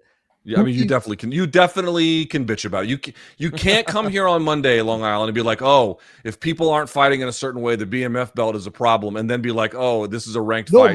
We can't bitch about it. Yes, we can. My argument isn't that people are fighting a certain way, the BMF is a problem. My argument is the BMF was stupid to begin with because we're putting these expectations on it, like people being like, well, that wasn't a BMF fight. That's why it's a stupid fucking thing to begin with. My point with the White House card is all fucking 6 of these, besides maybe Bo Nickel, Kyle Dawkins, I'll give him that. All 6 of these could headline a UFC card and no one would really bat an eye. Whether it's Apex, Fight Night, on the road, obviously not all of them could headline a pay-per-view because they're not title fights, but you know what I mean. But that's an indictment of the UFC product. Yeah. I don't, like, O'Malley Zahabi is just random as fuck, but like, yo, you can't tell me Hoofy versus Chandler isn't going to be like fun until Chandler gets murked in the second round or something, like, that's which gonna is be fine. I mean, there's watching a guy, you're going to watch the T-Rex feed. Okay. Dude, and Steve Garcia, Diego Lopez, that I'm calling right now, that'll be fight of the night. Like, it's not that I look at these, and by the way, I like Kyle Dawkins too. Kyle Dawkins got bounced in the organization, came back, and has looked great. He's earned himself a good opportunity, and same with Ayman Zahabi. Ayman Zahabi has put together enough wins, where he's earned himself a lot of opportunity. But like, one more time, who was asking for those matchups? That's what I want everyone to understand. There is what the fan base organically decides is important to them. Sometimes that dovetails within the architecture itself. What I mean by that is rankings or title shots, right? So sometimes it matches that, sometimes it doesn't. But like, put the matchups one more time on the screen, Long Island. So again, first one, you're right. Again, I honestly, I'm not complaining about the main and co-main. I'm really not. Like the main, I think should be a different one, but I will take it. And certainly I think the co-main event to me is by far the most interesting one on the entire card. Not a single one of those was requested by anybody else. No, you're right. Nothing. You're right. Nothing. No one was filling up the fucking message boards saying O'Malley's a hobby. No one was saying Hoofy Chandler. No one was saying Nickel Dawkins. And no one, absolutely no one, that's weird, was saying Lopez Garcia. And that is my fucking point. People will just get a card and now they're just going to say, well, it makes sense for these other reasons. Fans, does it make sense for you? That's what I'm asking. That is the big difference. I think Eamon Zahabi was calling for the O'Malley fight. For the record. Okay. They Fair like, enough. They Fair like enough. Jello out there on Long Island, don't they, man? They like... Chuck, we have the finest steakhouses here. This is New York, baby. Let's go. I know, man. But that's just it. The random nature of some of that matchmaking. It seems so arbitrary. Like for a White House card where there's so many possibilities, that seemed a little bit weird. It seemed off to me. All right, let's talk about the elephant in the room. John Jones did not make the cut on this one, and it was kind of some weird speculation. Now, Dana White says, you know what? Let's hear from Dana, because Dana says that, hey, I'll just talk about John Jones being on the card. Not true. Let's react to what Dana has to say.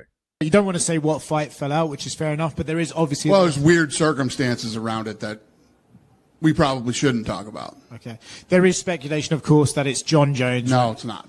Was John ever, which I told you guys 100,000 times, was John Jones even remotely in my mind to fight at the White House? I wouldn't. First of all, I've told you why I wouldn't do it.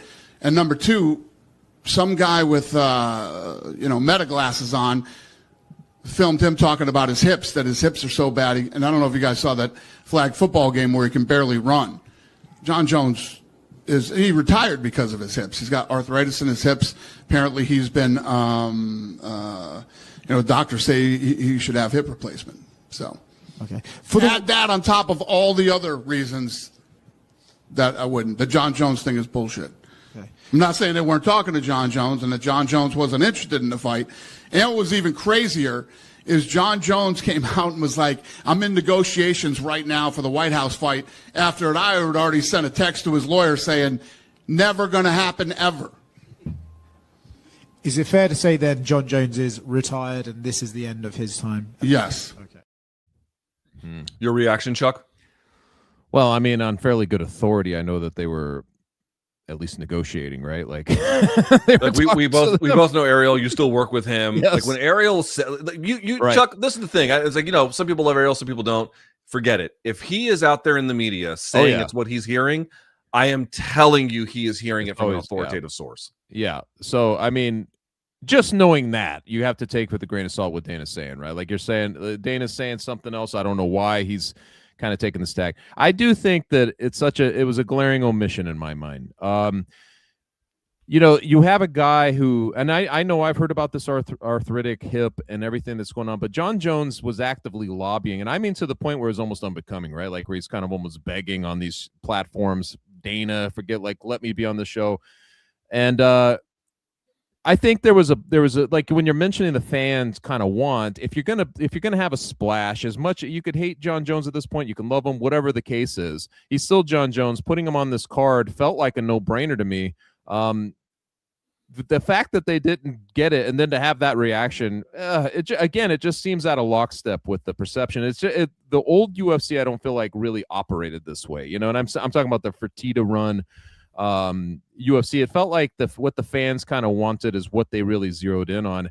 And these days, I'm not sure. Like you just kind of laid it out. I'm not sure that they really take that into consideration. And the whole John Jones thing, it's being handled very strangely now. And I don't know. We probably have clips, or I don't know, but you probably at least seen some of John Jones's now deleted tweets and all that stuff. It's such a weird thing, for a card that there's going to be disappointment of it doesn't meet the standards of excellence that you said it was going to do, and then to go into this with John Jones, a very strange look, man. Dude, I'll say this,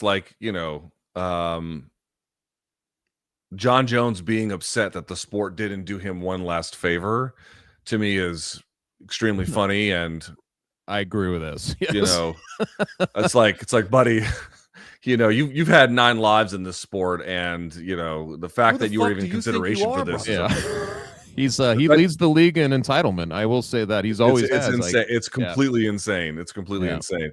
However, I will say this in his defense: the one thing I can say for John is that when he makes an argument about what he's entitled to for money, I don't know about like in every case, but for the most of the public advocacy he's done for himself, remember wanting Deontay Wilder money, for example. He's been right. He's been right. John has been, if anything, underpaid in his career, and I recognize that. And so I don't know what ultimately was the stumbling block. Ariel had reported that it was not the 30 million figure from before. John wasn't necessarily asking for that, but that they couldn't get to the figure he was arguing. And I just want to be clear about something. This is part of the reason why these fights just kind of blow my mind a little bit. Everyone needs to wrap their head around and never forget that there monetarily is not a single fight you can think of that is out of reach for this organization. They can afford all of it, any of it. It doesn't matter. There's no price tag that they can't meet. Now, I'm not saying that they should meet every price tag that's hung out in front of them. Of course, that'd be silly. But within this, the constraints, Chuck, of how the market tends to work, even at the high end of this, there is nothing that financially this organization cannot afford. Literally 100%. nothing. And when these fights show up, and it's some of these names you see, it's like, dude, in Long Island, this is my problem. Are some of these fights going to be fun? Hell, maybe all of these fights are fun. Maybe when this night is over, you're like, dude, that delivered the excitement that I wanted. Maybe not the star power or whatever, but the excitement it delivered. But the reality is also, you cannot look at a card like this and say, well, they rolled out the big dollars, didn't they? They clearly fucking didn't. I agree with you. And yeah, obviously these are not the best matchups they can make. And to that point, you are correct. My argument was just, I think everyone was expecting like the best card ever. And I'm just saying, if you take that away and you put like no expectation on it, it's a pretty damn good pay-per-view. I'm looking forward to it. Yeah. Unfortunately, they put a big expectation on it, though. I mean, they were like, true. I mean, it is. They the were president of the hammering. United States was hyping it up. You know what I mean? Man. And I'll say this, Chuck, very quickly. Old Trump didn't do UFC any favors. He was like, "Oh, it's gonna be like 8 or 9 title fights on this." You know what I mean? I know, man. That's appropriate use of that. There's a little bit too, and I know this is kind of leads into the last thing we'll be talking about. But if you look at in this Paramount Plus era of 2026 so far, each kind of the big fights has been somewhat of a letdown, right? Because when they first announced like Gaethje and Patty, there was a lot of talk of where's Arman? Wasn't like his fight that happened like 6 weeks prior or whatever it was. Wasn't that being dangled as the #1 contender fight? He won his fight. Like what's happening with him? You get Volk and Diego Lopez, and people are like, why are we doing this again? And we talked about this ad nauseum on around that fight. And now you kind of get, you get this BMF title, which, I'm not sure people were pining for it, but it was okay in one sense, but like there was nothing around it. And then you get basically a card that's being dangled that's supposedly the vortex that's holding everything up. That's going to be this enormous card, and you can't figure out any other part of the schedule until you have this set. And it meets a little bit with a thud, and I think that's just so far in 2026 in this new era, it just seems like it's par for the course. Each one of these cards is underwhelming its fan base. By the way, a bunch of heavy chalk on this card too, according to our friends at DraftKings. Topuria -455. Wow. Poatan Gan. Right, this is what I was saying. Poatan Gan is the best fight on this at least best fight. I don't know. Most intriguing fight on this card for sure. Poatan -135, Gan +114. That's a great line. O'Malley -345, Hoofy -380. Nickel nearly a -200, and Lopez -205. Michael by the way, Chandler, not for man. Jesus. Michael Chandler waits all these years, and they're like, we're going to feed you to a buzzsaw at the White House. It's like you want to fight. Great news, Mike. We're going to put you on the White House. Yay! Bad news. You have to fight Shang Tsung from Mortal Kombat, and he's going to take your soul. Pretty much. And that'll be that. So I think in the end, Chuck, when the night is over, there is and who knows if it holds together and what that might mean too, by the way. But I think when it's all over, you're probably going to get some really fun fights. I don't think that there's going to be a problem necessarily with that. I love But the 6-fight thing too. It's like, I'm all it's kind for of that. snappy too, Yep. right? So they don't have to worry too much on that end, but it's the other parts that they have to. All right, very quickly before we get to topic number 5, speaking of our friends at DraftKings, guys, DraftKings Sportsbook, you know how this goes. This is the number 1 sportsbook for live betting, and it's built for March. College basketball. The tournament is unexpected. Rewards are guaranteed. DraftKings Sportsbook is delivering the most generous rewards in the market. It goes like this. With DraftKings, the number 1 sportsbook for live betting, you're not betting what might happen, you're betting what's happening. New to DraftKings, bet just $5 and get $200 in bonus bets instantly. So download the DraftKings Sportsbook app now and use the code COMBAT, that's combat with a K, and turn $5 into $200 in bonus bets instantly. In partnership with DraftKings, the crown is yours. Gambling problem? Call 1-800-GAMBLER or 1-800-MY-RESET. New York, call 877-8-HOPE-NY or text HOPE-NY. Connecticut, call 888-789-7777 or visit ccpg.org. On behalf of Boot Hill Casino in Kansas, wager tax pass-through may apply in Illinois. 21 plus in most states, void in Ontario. Restrictions apply. Bonus bets expire 7 days after issuance. For additional terms and responsible gaming resources, see sportsbook.draftkings.com/promos. Limited time offer. All right.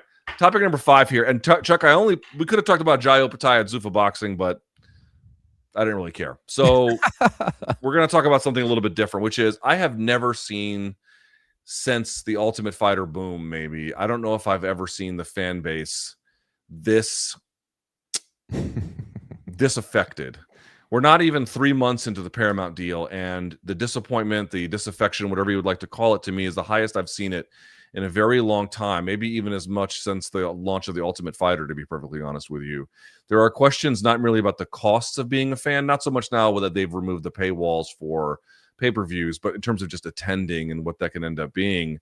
But there's real concerns about the quality of the product. Now, Chuck, I'm not here to yet. I want to hear what you have to say first. Just describe the malaise that's out there, but it's a bigger question. Is there something wrong with MMA? Is there something wrong with UFC?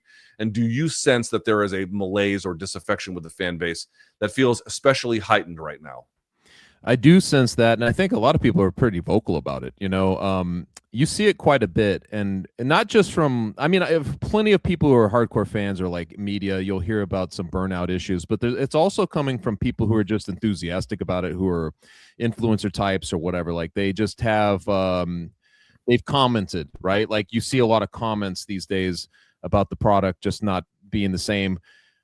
I don't know exactly why it is, because we've had the same issues in the sport for a long time. No off season, just the crush of the schedule alone can wear you down.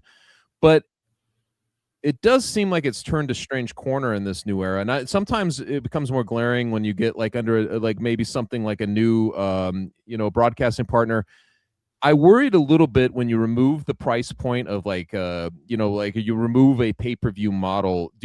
Does the fan base suffer that weird kind of syndrome where you're like, I'm not paying for my event, I'm not getting the same value, so that somehow they devalue what they're watching because they're not paying for it? There might be a slight some of that in play, but it's also that Paramount Plus was an existing streaming service. It had content already. When UFC went to ESPN Plus, it was part of a flagship launch. Basically, they were going to go in there and kind of be the initial Trojan horse to break it through, and everything was going to fall around that, which they did a great job of. It's just a little bit more woodwork this time, right? Like they go into it and it's like, they're just kind of fitting in as part of the programming. They've done a good job with the push of it, but it hasn't had the same big feel that we've seen when UFC enters partnerships with other broadcast places. So it's like there's a little bit of that, man, but I think it also comes down to what you mentioned, like what we've been talking about, these cards themselves,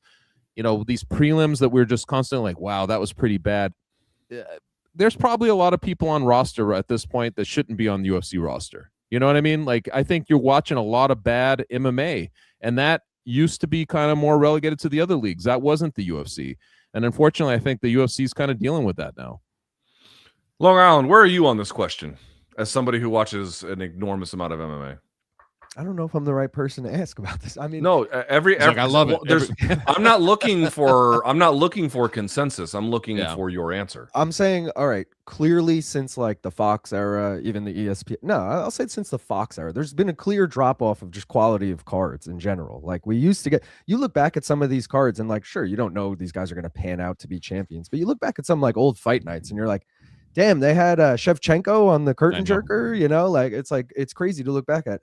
Nowadays, you're just not getting that shit. I always like look at a mid fight and I'll be like, yeah, that's probably going to be co-main on an Apex card, you know? Look at, I don't know if you guys have even dove into this weekend's card, but the bout order is one of the weirdest I've ever seen. Mikdebek Oral by Chris Curtis, which was on my top 5 most anticipated fun ass fight outside of main and co-mains. Luke, you know, you did the mains and co-mains, but you know, but anyways, dude, they're burying that shit on the prelims, and they have a 6-fight main with like Harry Hardwick versus fucking some Aussie who's debuting who didn't look that good on Contender Series, by the way. Like, what the fuck is? Why is that there? And you're burying this. Are they going the PFL route where we're just gonna like sprinkle in PFL almost? You look at it, the second fight of the night is like Rob Wilkinson versus Impa Kasaganai, and you're like, wait, aren't those like 2 of your biggest stars? Why are they on the second fight of the night? I feel like in the Paramount era, UFC's kind of thinking like that. Like, let's just sprinkle in good fights throughout the card and make it majority of it shit, especially the main card, look like shit. And as a result, you're no longer backloading the main card, you know? So to answer your question, yes, it's getting a little stale, but you know, I'm still rolling with the punches. No pun intended. Yeah, I mean, there's still plenty of good things to look forward to. It's not a either or kind of question.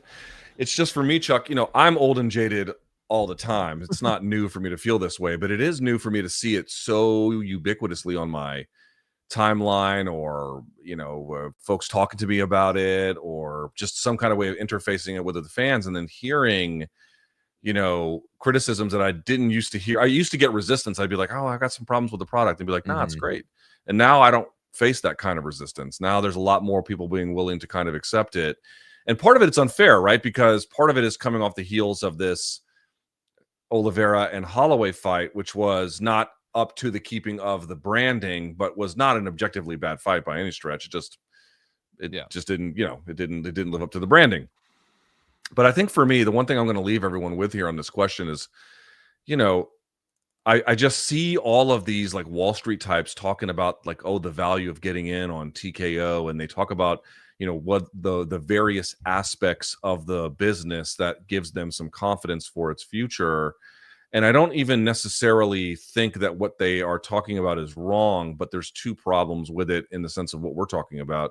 Namely, one, it never, ever, ever delves into product quality. It always delves into product ubiquity and control in markets, right? So there's never a question of like, you know, are they producing something of value? The question is, there's no one else to do it, is kind of the big one. And I think the other one is they just don't see the malaise that is brewing at the bottom of the totem pole here. And maybe it goes nowhere. Maybe it's a little bit of, you know, there's too much overrepresentation in this opinion based on what you see on social media. There can be a lot of these things, but I just know, you know, Chuck, you have conversations with people behind the scenes too. Those conversations are much more candid than even the one we're having now. At least they've been in my experience. And the reality that I think people need to accept is you've got a weird kind of Moneyball thing happening. Chuck, I don't know if you know this. Do you know who Mark Shapiro is before he got into TKO? No, not really. Not really. He was the guy, and this was a bigger story here, obviously, than it was, you know, probably anywhere else in the country, but he was the guy that Dan Snyder, the former owner of the then Washington Redskins / football team / Commanders, Dan Snyder put him in charge to fix Six Flags. That was what he did. And if you actually look at Mark Shapiro's business record on that, in general, it was pretty good. He couldn't actually fix the debt problem that Six Flags had. And he did make one really critical error that fucked things up. But he actually did a lot of really, really good things and increased revenue. But like, this is my point. This is not a fight guy. He can go to 1,000 fights. He'll never be a fight guy. Dana White could skip fights the rest of his life and will always be a fight guy. And there is a difference between them. And the thing that I want people to understand is you've got private equity who are making decisions about how to arrange their product where what the fan wants and what they actually need, these are not primary questions. The primary questions are how do we deliver for our media partners in various markets? What are ways in which we can get, different governments to pay us money and these financial incentive packages? That's what they're calling them now. What are the ways we can meet shareholder value, right? It's all of these questions, but the questions of like what is actually happening to the product, they come second. And I know what everyone's going to say. They're going to say, well, eventually that will catch up with you. Sure, but it's a monopoly, which means that by the time it takes them to catch up for it, it's going to take forever. It'll take forever. And there could be, an enormous amount of damage that's already done by that point. And so this is why we started the whole show, Chuck, being like, oh, well, it's good for Francis. It's good for Netflix. Fine. What do y'all want? Right. We need someone who does that, because you were so right, Chuck. It felt like back in the day, the fans would be like, we want Randy Couture versus blah, and they would just find a way to make it. And now that just doesn't seem to happen. Yeah, there was like, you mentioned all of this, and that was the key difference, right? Like in the Fertitta era, there was a familial feel that they built. And it wasn't just within the matchmaking itself, although that was a huge component, but it felt like if you were speaking on stuff, they listened. They wanted fan input. They were very finger on the pulse that way. They were not tuned out to what these needs were. And a lot of times, you remember, man, they would just be going into new markets. Hey, we're going to go to Denver, or we're going to go to wherever it was, and they would mention these places, and there was huge excitement because people had been wanting to go there. This had nothing to do with them being paid. You know what I mean? Like it is these days.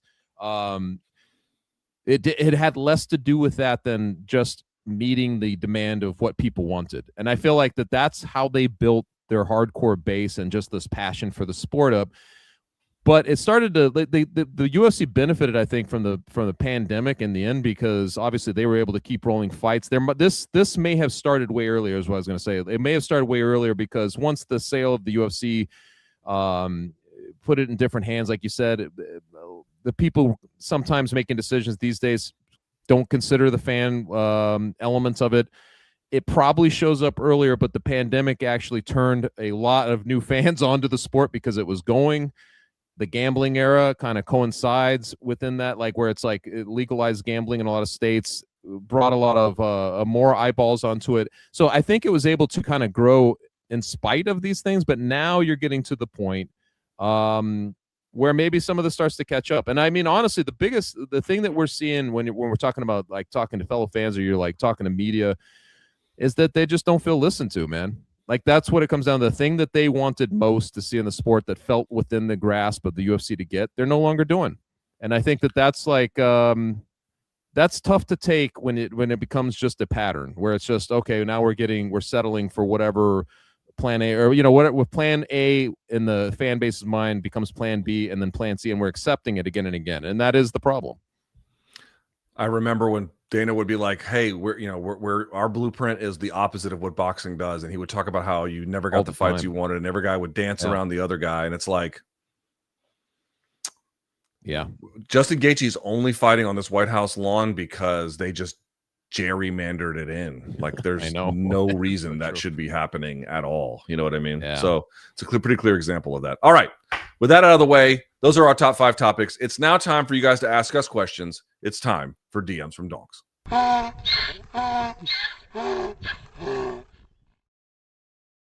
That's what Caio Borralho sounded like adjusting his cup.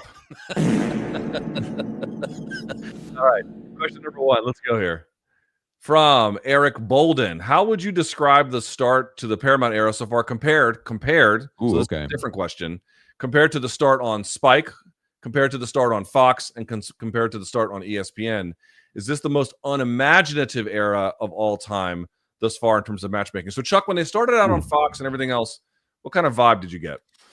The Fox was interesting, right? Because they threw that extra. Again, it was like, hey, we're going to give you guys something. We're going to kick it off. This is for you, the fans. Let's do Velasquez versus Dos Santos. Remember, that felt like a big deal. It was a Huge. 1 hour block. You had guys like, what's his name? Menifee, right? Was that his name? Kurt Menifee. Yeah, Kurt Menifee. Like you were like, oh my God, this is a huge crossover moment into the broader world of sports. So that one felt very big. And when they finally got to the real portion of the Fox era, it shook out in a way that was like the least desirable title. Like, for instance, Demetrius Johnson seemed to be on a lot of those, right? Like, there were still title fights, and they were kind of put on there, but there was still like there was an excitement in here to it because they've been trying to get on, like these types of, like, they wanted this kind of deal for a long time, and now they were on it. Like, it was more of a crossover thing. I felt like the ESPN one is more like this, right?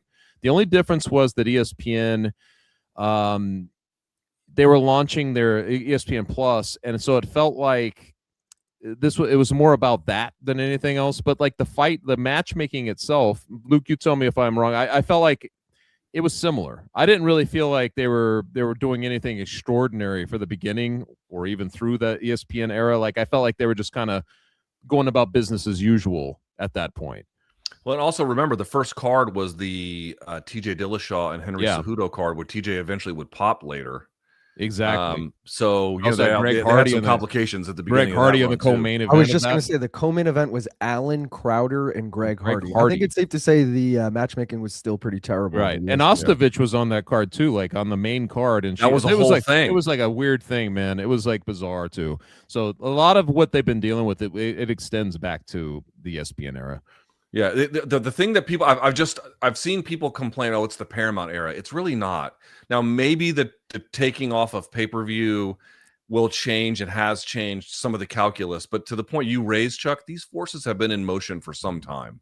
Since 2016 in some certain ways. Maybe they were slow to roll some of these changes out, but not now. Now they're fully baked into how the product is and going back to like the Spike era, it was just like, for anybody that held that like that illegitimacy of like, I just want my sport to kind of grow up and be like the other sports. That's what that felt like, right? Like when it was kind of, it was like everybody was just so excited that it was showing up in a bigger way than it had been, because from where it came from at that point, it was fueled for the early aughts just on people's passion. That's it. There was no other way to do it, Also, the Fox era had some issues too, because that was the first time the product really began to scale.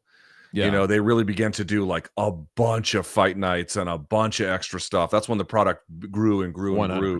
So that had an oversaturation challenge as well. All right, question number 2 from Romping Bronco. That's your neck of the woods, right at that airport. How does the White House card build up / reveal compared to that of the Sphere card? Also, is Michael Chandler the most talented fighter at failing upwards? His UFC history. I mean, Michael Chandler did a lot for the brand, and they kind of owed him a big one, but I realized they give him a buzzsaw. But put the question up one more time. What is this in terms of the reveal compared to that of the Sphere card? What do you think, Chuck? The Sphere card was a big deal, but more, I guess, I mean, the White House being what it is, it's the venue itself is kind of the star of the show.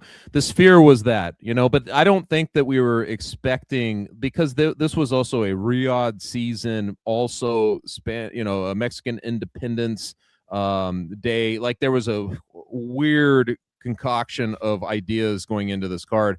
So I felt like they did a specific amount. I forget how many fights were on that card. It was less than usual, but I felt like they managed expectations on that way differently than they did this, right? Like, because I feel like this one, they were just, like you said, didn't help that Trump was out there saying there's going to be 7 title fights and all of that stuff, but the expectations were just set so high on this card. It would be more akin to UFC 300, like when people are like, what's going to happen with this card, right? It was more like that to me. Yeah. Well, people are like, oh, well, like, what else did you expect from them? And I'd be like, surprises. Yeah, that's true. Like upping the ante, not using the existing resources you have in a reshuffled way, although that inevitably will be part of it. But the part of it, like, oh, we're going to have a special venue. Well, then you need to have special attractions, right? I mean, and it's a 250th anniversary. It's like all these things, the 80th birthday of the president. You're like, okay, you have all of this on top of it, right? Like, and they've just made such a ceremony of every time the president's at one of the events, they do a walkout with Kid Rock and all that shit. Well, believe me, I know. You've seen that? So they're doing all that. So just given all of the ceremony of it, the buildup in general, like, it needed to be something very special to really appease the appetite that they'd set up there. All right, next from Connor _ Maley. any reason that you know if that Sandhagen didn't get the call for the O'Malley fight? I thought that was a certainty. Tim Welch was saying, hey, we just take the fights that are offered to us. Yeah. I know Corey Sandhagen has expressed, like, what the fuck? How expensive could it have been to get him on there? I don't know. I don't have a good answer for this one, Chuck. I don't do you? either, man. I have not talked to the camp. I will say that Corey is like, he's a fan of yours. He watches this show, and the last time I talked to him, he talked a lot about you, Luke, and stuff. But he is, well, I mean, that's legit. He did do that, but I haven't actually talked to him. But he's one of those guys. He's so down to earth. You could text him, and I'm sure he would tell you exactly what's going on. You know what I mean? Yeah. That one broke my heart a little bit because I was like, that felt accessible to me, you know? Yeah, man. I mean, they've kind of like the same thing. They've been chirping, and I think in Sandhagen's mind, especially, like, you know, that's a fight he's wanted for a long time. He thought it was within grasp to get it. I have no idea what's going on there. Yeah, neither do I. All right, next from Lord Page. This is not my Lord. Can we start speculating on McGregor's opponent? Surely Oliveira is out of the running, as Connor don't want that. If it won't be Nat Diaz, I mean, I don't think it's Nat Turner, Nate Diaz, will it be a striker who can talk like Holloway or Hooker, or is it going to be Patty? Patty, I could see, Chuck. I honestly, how do you not do Nate Diaz? I think that's the one, man. I think that's the one, but we're falling into the same trap of saying, like, from a logical and a fan perspective, well, you got to do that trilogy, right? Like, that's the one you've dangled. Like, it broke records back in the day. You know what I mean? Like, it's one of those things that you gotta have closure to, and then we'll get something else because the UFC doesn't really prioritize that this could shape up like that, because I don't know how Nate, like, seriously, like in terms of dealing with Nate at this juncture of his career, I don't know how easy that is. Like you mentioned, they can pay anybody any amount to make something happen, but Nate's been a little disgruntled this way too. I'm not sure he's just going to cave in for whatever so for peanuts. He'll probably want to be paid. See his tweet about the main event? Yes, I did. That was hilarious. That didn't help things. Instead of BMF, he wrote boring motherfuckers. I was like, all right, the best part was he originally posted it just as normal, no capitalization. But then he was like, oh, wait, they won't know I'm talking about the BMF. So he went back and fixed it to like capital, I capitalization. Yeah. Well, it worked. He knew what he was doing. It went viral. It worked. And then I think we have one more. Right? From Frankfurter 67. Has something changed with UFC contracts and allowances to compete outside UFC? Seeing Armin wrestling for another organization and generating a lot of buzz would have never happened even a few years ago. Yes, it would have. There were lots of times where, for example, they would do Metamoris. Metamoris used to get a lot of people's attention, and Rory McDonald competed on that while he was working for UFC. Or, it's the reality is, Chuck, these outside, like, smaller composite sport events like UFC BJJ or Metamoris or RAF, or some of those are old and some of those are new, but those are now slightly bigger than they used to be, and so the response you can get is bigger. But all of that is there is language in UFC contracts. They are your sole promoter for all of combat sports, so you can't do anything else without their permission. However, I think they realize Armin's going to go ham either in the training room or somewhere else. Yeah, might as well have him just go do the other shit. The biggest difference, like you're right, guys have been doing something like this for a long time, but the biggest difference is that RAF actually has pretty good spotlight on them, and they've had enough UFC fighters come through now where people are paying attention as a crossover thing. I think Marab is signed up for one coming up. I mean, so they've done a good job of figuring that out, but the fighters themselves seem to dig, dipping their toe in that. I rarely am like, oh, I got to go see a show. I want to in person. I want to see it. Yeah. Have you been to one? I have not been to one. For the very first one though, I talked to is his name Chad Bronstein, and like some of the brass about their vision, and they've upheld everything they said they're going to do it and then some. Like a lot of times you hear there are blowhards in this industry all the time. They start something up and they're unable to kind of follow through on what they're trying to do. But these guys have done everything and times 10. They just keep going. So good for them, man. Yeah. It would be fun to go check one out, though. It would be fun. It looks like a cool atmosphere. Yeah. All right. There you have it. There is that one as well. Anything else? I think that's it, right? All right. Yeah, that's it. All right. Now we haven't done this one in a little while. Let me pull this up here. Let's go to fan subs. Let's do it. You've got mail. Viewers. The dulcet tones of one Gaffney Pierre. I just want to remind everyone we are doing a meme contest for the month. Winner gets the autograph poster, so you could send them in anytime. Every fan sub we're showing today is eligible for the running, but anyone you send in between now and Sunday, March 29th, we'll reveal the winner Monday, March 30th.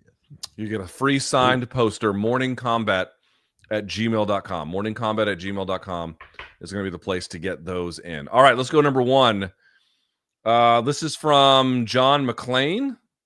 He says, I'm coming for that signed poster. Here is Luke when someone invites him to attend a football game.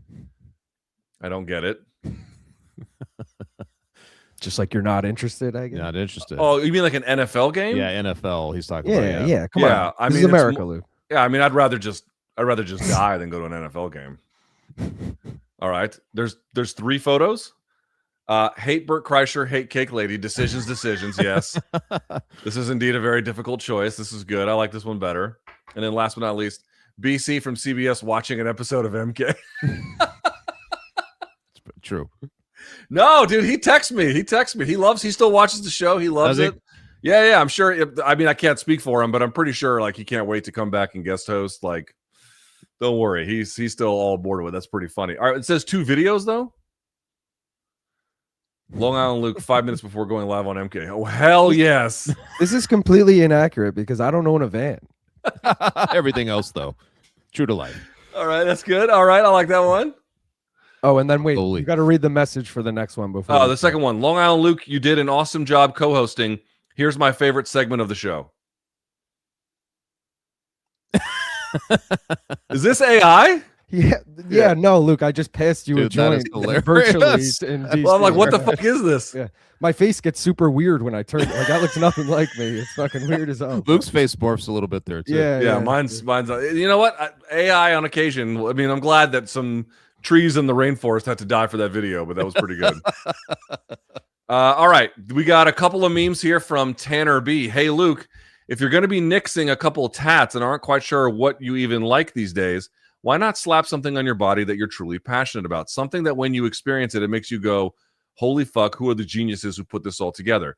Take my rough Amtrak sketch into consideration. That's not bad. cool. And if ink is a bridge too far, why not at least cop a snug graphic tee? Rock on, boys. My sources in the rail industry have confirmed Amtrak rules. It's a decent bit. Yeah. That the anthrax, big ass right? head. Isn't that the anthrax? Like their font or whatever. Oh yes. By the way, I saw Anthrax in person once. You ever seen him? Yeah, I saw him once a long time What'd ago. you think? I like Scotty Ian, man. He's out there bouncing around, but it was fun. I saw him with Iron Maiden. Do you remember that tour? It was like a big arena tour. So like that kind of metal, like Iron Maiden shit and like Megadeth. I agree. Not my shit. I'm not my shit at all. You know what the reality is? People like will show me any kind of metal, and they'll be like, "Oh, you're a metal fan. You like this?" I'm like, "No, I actually hate most forms of metal. Actually, Renaissance fair metal, or like Viking metal. These are all worthless human beings who like this shit. You know." We have another note here from him. He says, "Wow, guys, can't wait for the best card of all time, Freedom 250 on the Mexican cut White House lawn, brought to you by Ice." It says, "Please, wait, what is this note?" You guys made me read like a semi-weird, maybe racist note. I don't even know what the fuck that is. He's got White House card memes. So. All right. So here's one. Please, sir, I've toiled for 4 years. May I finally have some Conor McGregor? Best I can do is Brazilian Conor McGregor. That's pretty good. That's true. He does fight like Brazilian Conor McGregor. That's funny. Here's another one. Dana, I got a fever, and the only prescription is more Americans. All right, Dana, that. You also skipped number 2, Luke. We got to go back to number 2. What was the other one? Go back to it. No, meaning those are all of Tanner's, but you skipped person number 2. Oh, I skipped 2. Oh, okay. Sorry. Okay, let's go now to Genghis Bong. Everyone loves seeing Papa Donk live. I mean, just look at that crowd. Cut my life into pieces. There goes my last pair of shorts. Into feces. Also, you have to look at everyone in the crowd. He put faces on everyone. Like there's. Oh my God, I did. Yeah. Oh, dude, there's Burt Kreischer. There's Shaq. John Jones is here several times. I'm in it. Ched's in it. I'm there. Chuck's in it. Joe's there. Yeah. Where are you, Chuck? I'm on the left hand side. Right near cut. Yeah. Looks like we got. I see. Yes, Coppinger's in there. Who else we got, man? No, I don't see Coppinger in there. Yeah, no. He sent these in before the cop thing, but he does have another one that's the exact same meme, but different. I just did a normal bodily function, and now I'm going to tell the whole world at least 49 times because poop stuff is a big part of my personality. This is, in fact, a fair critique. My wife says the same thing. She's like, "Why do you tell me this stuff?" And I'm like, "I'm deeply invested in it." All right, we got one here. One meme from RJ. BC realizing he can't make Damian penis jokes anymore because he's not on BC realizing he can't make Damian penis jokes because he's not on MK anymore. Yes, but he needs to have a more forlorn look because he would really be saddening. You know what I mean? He's way too buttoned up over there at CBS, man. They're gonna have to let the kid be himself for a little bit. Let him get on there and make some armpit fart noises. You know what I'm saying? He loves it. All right, from Anonymous, we have one photo telling my kids this was ice. How old are you here? I don't know, like early 20s, something like that. Man. I'm not even sure. Yeah, ugly as shit. You used to play bass? Untalented zero. Yes. Thank you, Dad. I appreciate that. Very nice of you to chime in here on my show.